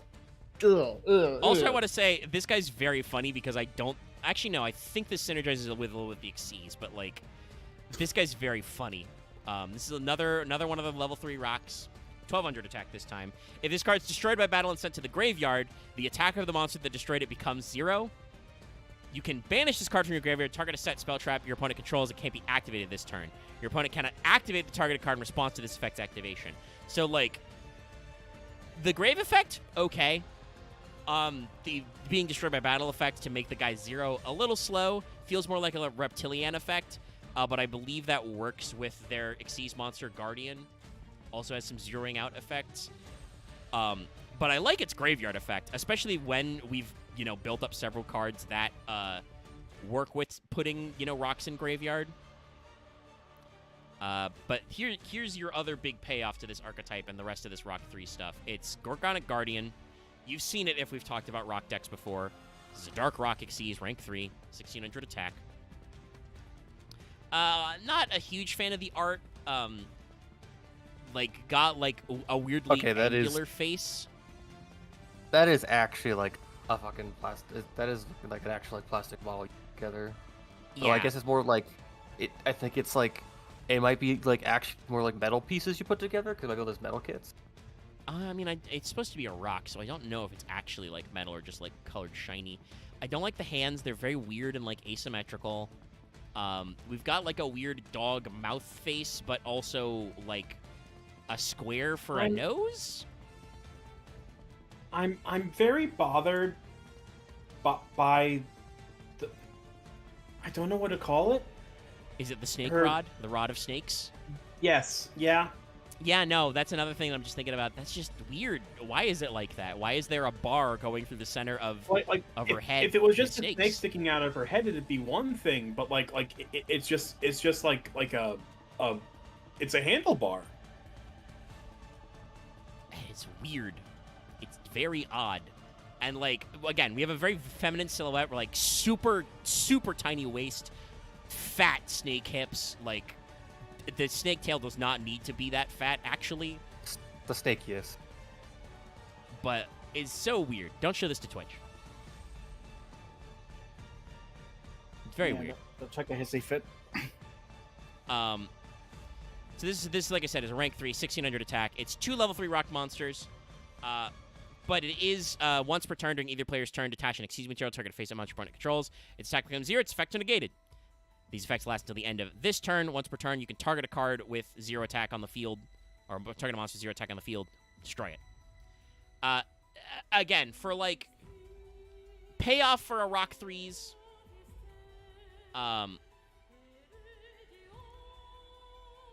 very wild. It's not bad, but it's just okay, you get a negate and a 0 attack, and then also you can destroy, which I guess is supposed to work with Golem, being destroyed by battle and stuff like that. But just, I don't know. I feel like they could have, even though it has a 0 attack stat, it's hard locked to rock type monsters that are level 3. And obviously, like I said, they decided that was a sub-theme right about now in the Zexal era. A lot of the guys we talked about were either 4s and 5s for the big tribute guys, or were 2 or 4s, sorry, which is divisible by 2. But it just feels like it's not a big enough guy for a payoff of a once per turn negate and 0 attack and a pop. Especially considering, like I said, the deck that wants these kinds of effects is Reptilian, which is all reptiles, so you can't even. Yeah, it's kind of one of those bizarre it's not even a crossover. It's an anti-crossover effect where this, the effects of these guys. I guess the idea is rocks have always been a defensive archetype. So with the Gorgonics making all the opponent's monsters 0, you don't have to it allows you to run over your opponent's monster by making them 0 attack with any rock monster you summon, but it's anti-synergetic to rock stun, where you're letting your opponent attack you. And here's the thing. You can say, oh, well, but they don't have to be running a rock stun deck. Rock decks didn't exist other than rock stun or rock control with if you went more on the bouncing until Gorgonic Guardian. And I don't think Gorgonic Guardian is enough of a payoff to be running a rank 3 rock engine specifically. It is still good because there are multiple cards that we've already seen that work with a rank 3 rock strategy. But you could play other rank 3 strategies, Especially because you can't play Soul of Silver Mountain with just Gorgonics, because those are all dark rocks. You have to. Luckily, like I said, Gorgonic Guardian is just rock monsters, so it works the other way. But it is kind of a weird thing where, like, your number 1 Xyz rank 3 engine can't even make one of your better guys. So it's weird. Yeah, it just feels just strange. If it was a fully fleshed out archetype, I think there could be legs for it to be a unique deck. But like you said, like for 15 plus years at this point in Zell, Yeah.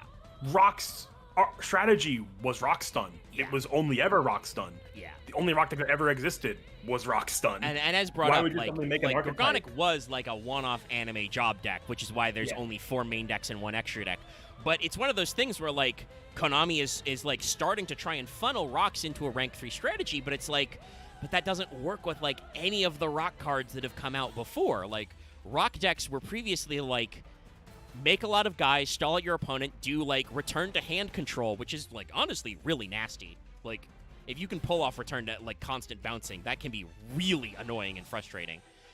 With like a little bit of burn, and effect damage in there with like Exod and Mine Effect, and then maybe turn that into an OTK with like your opponent attacks into a Lost Guardian with Canyon Up, or you summon a big fucking Mega Rock Dragon, after they've like tempoed you out. You just are like, okay, well, I've worn you down with all these effects. Now I'm just going to banish all those rocks you finally destroyed and summon a big fuckboy, and you're dead. So we're like, we're trying to give them extra deck support, and it's just not working because it doesn't synergize with every single rock monster that has come before. Yeah, I also the thing to realize is that yes, it was a jobber anime deck, but they made the cards better when they printed them. Yes, they actually Like, made they them like work with generic rocks. I didn't get to mention it, but whichever one of the Gorgonics had the tiny face and bionicle hands. In the anime, he only had like the make 0 effect, like the banished graveyard effect was completely unique to the TCG. Like that was added. Like they made all of these cards, save for I guess Gorgonic Guardian. It was maybe a numbers monster, so I guess it may have had like the numbers protection. Every single Gorgonic card was made way better than the anime version. So they were definitely trying to not just print jobber anime cards because they were anime cards. They wanted to make it a deck. Also, Gorgonic Guardian is not actually a number. It's completely normal. Fair enough. I wasn't... There is a rock number that we're not talking about because it is another archetype. Go Golem is a rank 4 rock. Who is Oh, yeah, no, fuck that. Who does also do some heavy lifting in this type of deck, but fits in other places. But yeah, it's just a weird case. I think Giant Hand may also have been a rock. Giant Hand was... is that fucker a rock? He might have been a rock.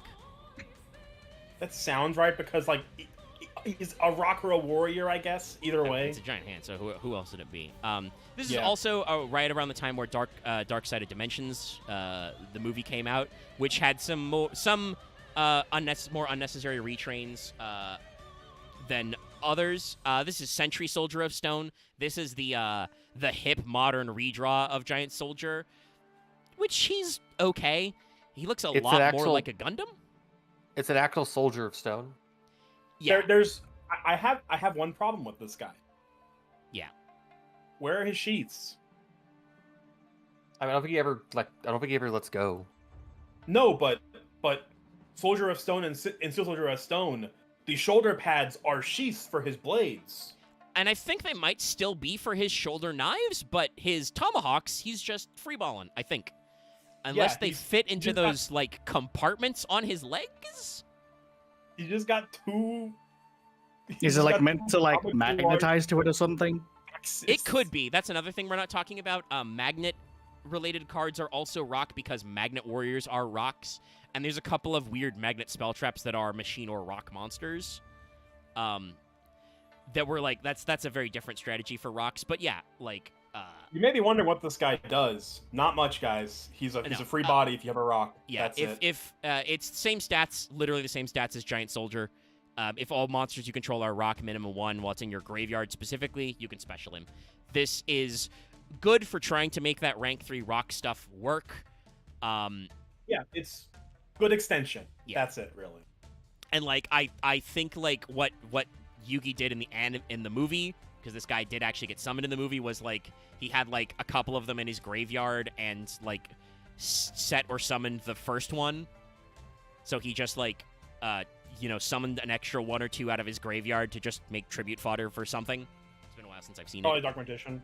Yeah, but like that's all it was, is just free extension if you've got some rocks. I will say, I apart from the sheath thing, I like how Sentry looks. I do not like this background. This background is too much. Yeah, I'm about to say, I assume this is because the movie pack got printed in like 4 different times with like 4 different special rarities.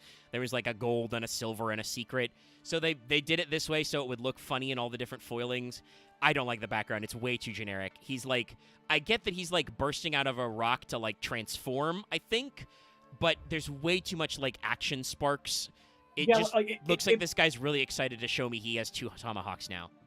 It manages to look both extremely generic and just over-designed. It's strange. Yeah, because like normally Yu-Gi-Oh backgrounds that are just like shapes and colors are less detailed than this. This you can see there's exploding rocks in there. I mean, I still have my cube draft deck. Like, I still have my cube draft deck. Like, just I'm looking at it on my Edo Pro, and like generic backgrounds are just like action lines and stuff. Like Exploder Dragon, Assault Wyvern, like action lines and stuff. Whereas this is like it's action lines in multiple different from multiple different sources of lights. It's like little pieces of rock. It's lightning bolts. It's like lightning bolts, and they're all a different shade of brown. Yes, because they are front lit by the explosions, and there is a background of just dust, smoke that is even further back, and it's just like, nah, this ain't it.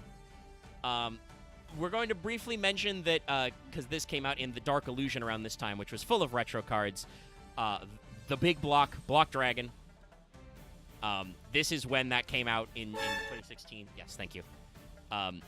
Reprinted in Secret Slayers, which is the Adamantipator pack. They knew what they were fucking doing. This is the guy. Yeah. This is the man. Yes. We hate his you guts. of all time, I would say. And like I said, I mean, technically, Konami could get around this because Block Dragon is only about Earth monsters. It's 3 Earths, and but it says rock monsters you control can't be destroyed by battle. So like, if you made non-Earth rocks, like if you made more Gorgonics, because those are dark rocks, you could probably get around Block Dragon still being legal in the OCG. But please, OCG, just put this guy to bed. I know nobody's making rock decks, but get rid of him. The primary thing this does for 4 rocks is it gives them a guy who's 2,500 attack, 3k defense, so big booty, makes all your rocks unable to be destroyed except by battle, so they can't be effect removed. And then if it is sent to the graveyard, somehow add 3 rocks to total level 8 to your hand.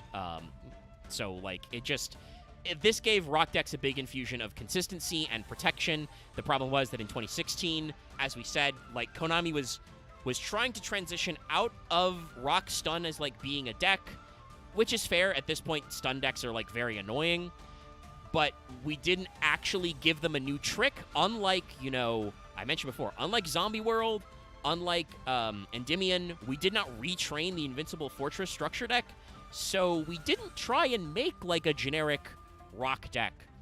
We did do the Machine Reactor with like the Geargia stuff and Earth Machines, but that's not rocks. So, And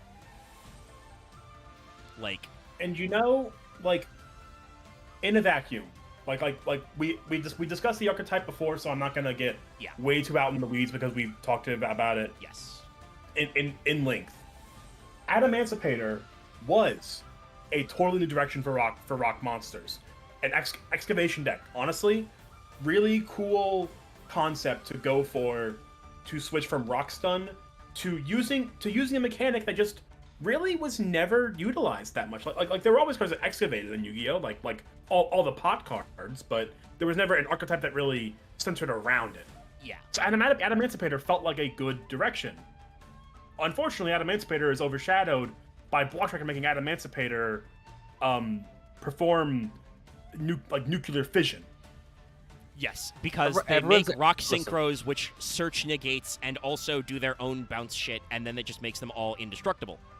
Listen, at everyone's heart, every Yu-Gi-Oh player wants to just create antimatter. Yeah, Kinda. I mean, like, you know, it's You blow I up just want to everything. create antimatter to like negate everything you do blow out it of all pure up. existing. But- like the Post of Rains format epitomizes that. Like once the U-Link became a win condition, the evolution of combo decks from building infinite negates to just I will build a board that has one negate but 50,000 conditional effects to Yeah. it. That you I can cannot only give you work one around. negate. I've searched one negate spell trap, but also I can do like 4 other kinds of interruption. Can you break my board, gamer? Yeah. And yeah, that's like where controls have gotten. And the answer is yes, but you might have to work for it. Like even now, both I think Snake Eye Fiendsmith and Fiendlink Ubel try to build a board of just so many funny haha interactions that your opponent can't chew through them all. But you can. If you got the right cards, you can chew through them. You just got to work your ass off. And we'll, like I said, we'll see when the next phase of ban lists comes out, probably in December, like what Konami wants to get out of there. But yeah, Look, just play Blue Eyes and pull 5 and pull 4 board wipes. You'll win. I mean, you might actually. Like, Blue Eyes is getting the support. And Konami did say they are printing the structure deck as a structure deck, and it will probably include some of the staples. Mostly because Here he is. they want to chill. But yeah, here's The the other man. thing that made Adamantipator go crazy. And, like, honestly, it was a good attempt at trying to bring back, like, Rock 4s. Because I think at this point, Konami realized, like, shit, a lot of our classic Rock monsters are level 4. What do we do? Well, speaking of the Vrains era, in Chaos Impact, they printed Gallant Granite, who's a completely generic rank 4, but is a Rock Xyz with 2300 attack, which is decent. And you get to detach Yeah, one not to... only that, like, Good. I would say that like rank 4s are definitely defined by like maybe a 2500 stat block. Yeah. I do not think 2300 is bad at all for this card, especially like even just looking at this card in an extension in an extender condition, like not even 5 years before this card was printed. If this card did this, it would have had dog shit stats, but it would be infinite. I mean, as extension. seen by some of the stats on the rank 3s we just looked at, like some of those are like Gorgonic Guardian is for a 3 very bad. Like most 3s are like 2k and have an effect. Gorgonic Guardian is 16, and it's like obviously yes, it zeroes out one of your opponent's monsters, so its attack stat doesn't necessarily matter. But what about your opponent's like 4 other monster zones, buddy? You know? But yeah, Gallant Granite is like, it is a little under the curve for a 4, but it's still good, especially as 4s get more diverse. And its effects are just so godly for rock decks. Detach 1 to either add a rock from your deck to your hand or special summon a rock from your hand in face down defense position, which sets up a lot of your classic rock plays, right? Like It's too good. just special a rock. This specials Guardian Sphinx, by the way. Like, you can just special him and face down. He's been summoned that turn, so you can't flip summon him. But, like, still, like, this is... We're trying really hard. I think, like I said, this came out in 2019 for Chaos Impact, was reprinted in the 2020 tins. So, like, this was made with the idea that I think they knew Adamantipator was coming. They were brewing a rock deck that would have some 4s in it. Also, I just want to say to date this set for people to give an idea of what 2019. This is the premiere of the Unchained archetype, Chaos Impact. So like Unchained is one of those decks that feels like it's been around forever. It really hasn't. No, But but it it's does another keep one of coming those, like- back. It's Unchained's Yeah. one of those decks that's like just a little away from like all it needed was a little bit of good support, and arguably like And as a pure deck, I don't think you can play Unchained right now, but like I'm pretty sure Unchained is still being teched into some variants of Snake Eye or Fiendsmith Link. You know, like there's room for it. it always comes back around to just like a handful of random dark archetypes: Raid Raptors, Phantom Knights, Unchained. There's just so much generic dark support that keeps these like that keeps these niche archetypes just right on the fringe of doing something. They're always there. And you can always bust out the old standby. This is not an old standby, though. We're moving into the truly modern era. I mentioned him before, but they retrained Guardian Sphinx. This is Pharaonic Guardian Sphinx. This was printed in 2021. He's glammed up now. I'm not sure I'm as much of a fan. I don't like it as much because it's like it's way more flat and like edges, like its shoulders are more flat. Like it feels less like an actual thing and more just like a drawing, if that's weird to say. I think it's the background because Guardian Sphinx, like the It has a sky, yeah. The background like it was generic, but it evoked a sky. Yeah. Whereas it this was is sky just colored, and in an ordeal of a traveler, you can clearly tell that the Guardian Sphinx is somewhere. This is just, look at me. This I'm is just shiny now. It's a Yu-Gi-Oh monster that is in a void. Also, looks a yeah, little too this shiny. I This is appreciate Guardian they Sphinx. did color him up because like we're using a kind of color palette you'd see in like ancient Egyptian art. He's way too shiny. Look at all these lens flares. This is the Guardian Sphinx, like day one of them just finishing his construction. But this is a level 8 Earth Rock. We're going up in levels. 2300 attack, 3k defense, so Gaia Plate still the biggest bungler we've seen on this. 600 up both ways. Yeah.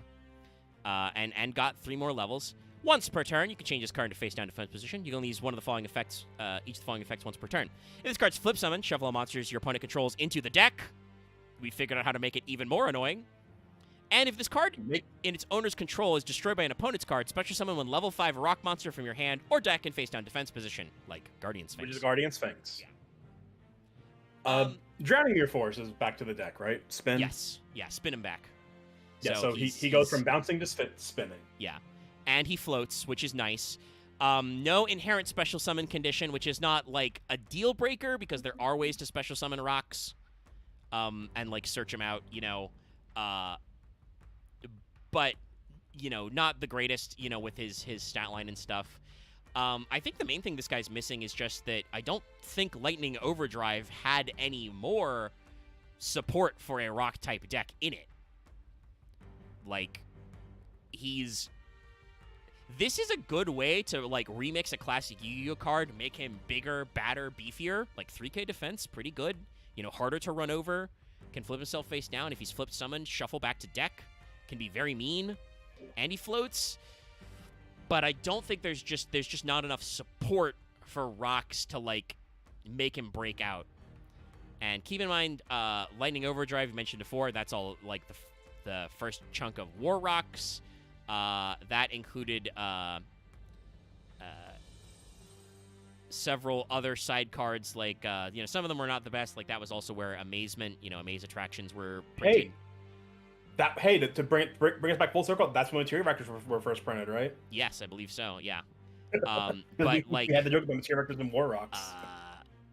This is where cards like Springan's Booty and Springan's Brothers were printed. This had Black Eyes, the Plunder Patrol Sea Guide for, like, one-off support in it.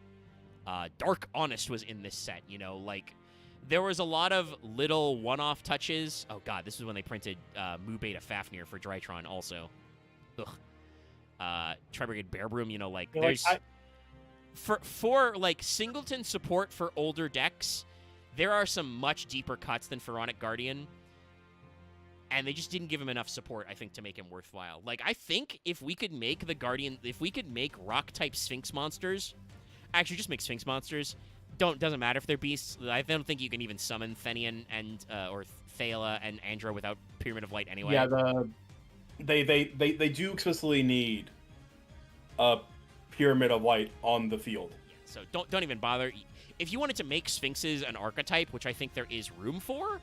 that could be cool, actually. This guy could work as a boss. Like I said, like, Drowning Mirror Force is scary to this day. Like, it's only on direct attack, so there's ways to get around it, but, like, if you actually get drowninged, that's almost as bad as being quakinged. God help you if this deck also had give me a different Sphinx who quakes, flips your opponent's monsters face down, and sticks them there. Oof. Ooh. Mean as hell.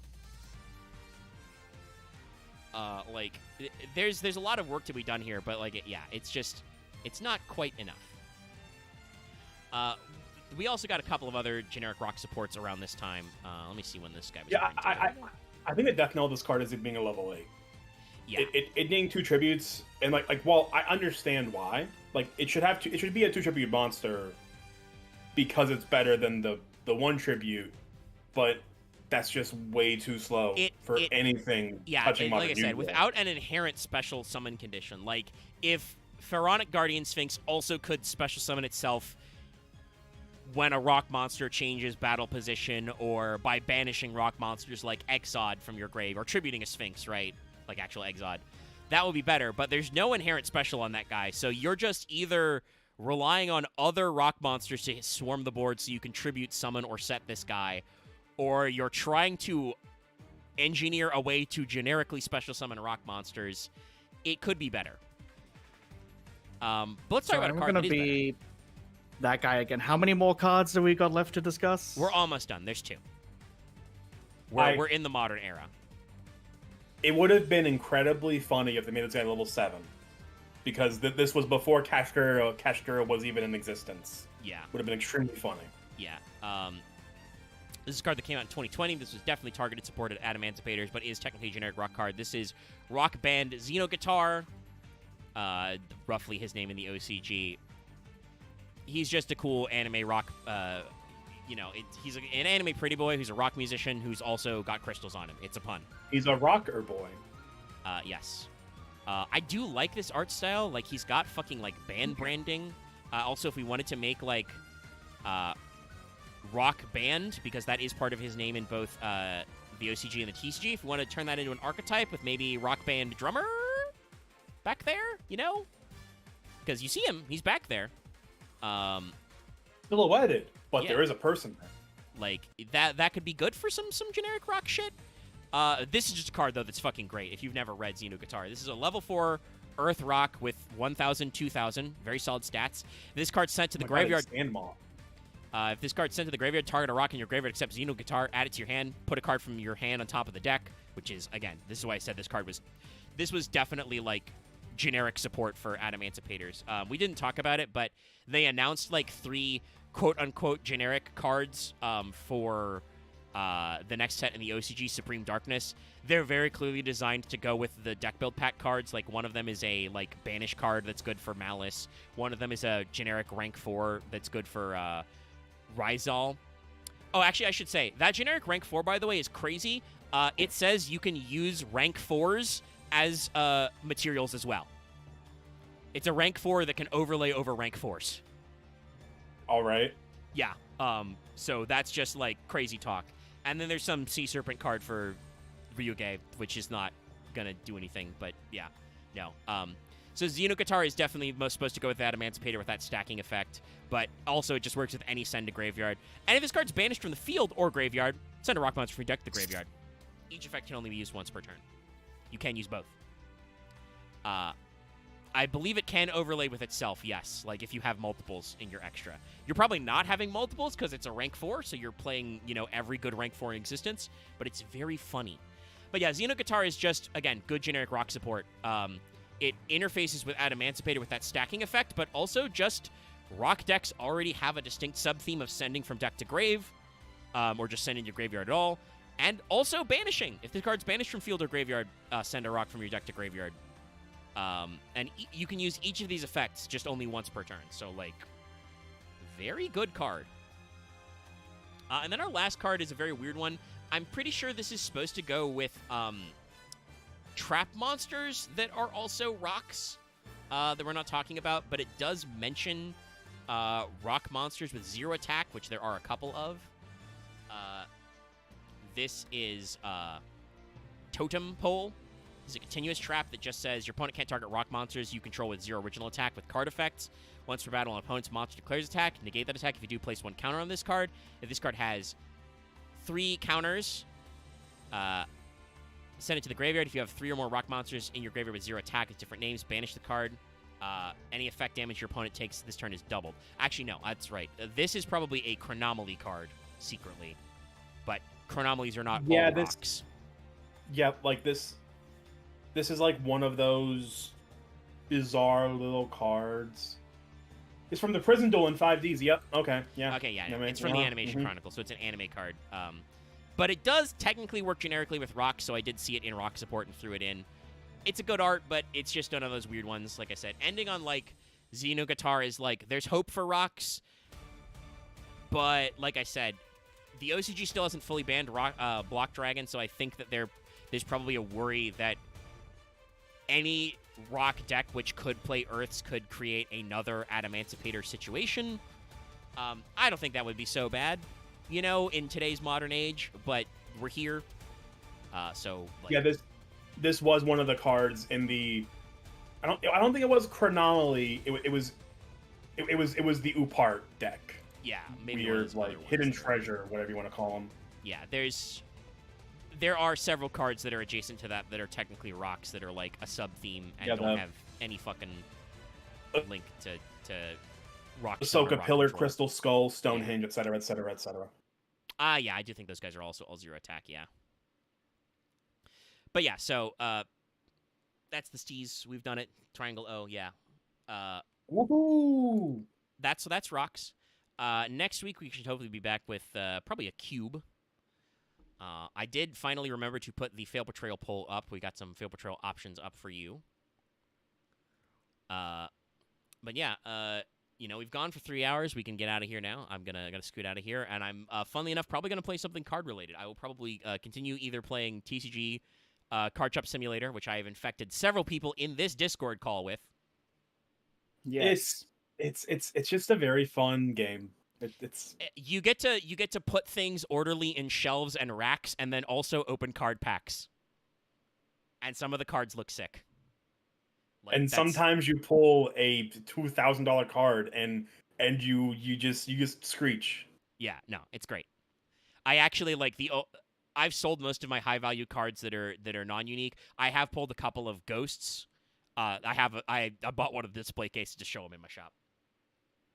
I had a whole thing where I bought a display case thinking that it was a better sell case. I'm like, why can't I price these cards? What's going on? No, it's just what's to show happening? off.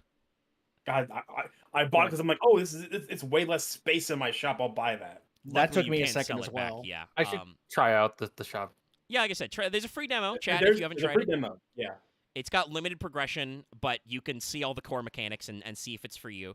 But the other game I might play is, funny enough, Sony sent me an email the other day that was like, hey, your PlayStation Stars, like, rewards points might be expiring soon. You should spend those.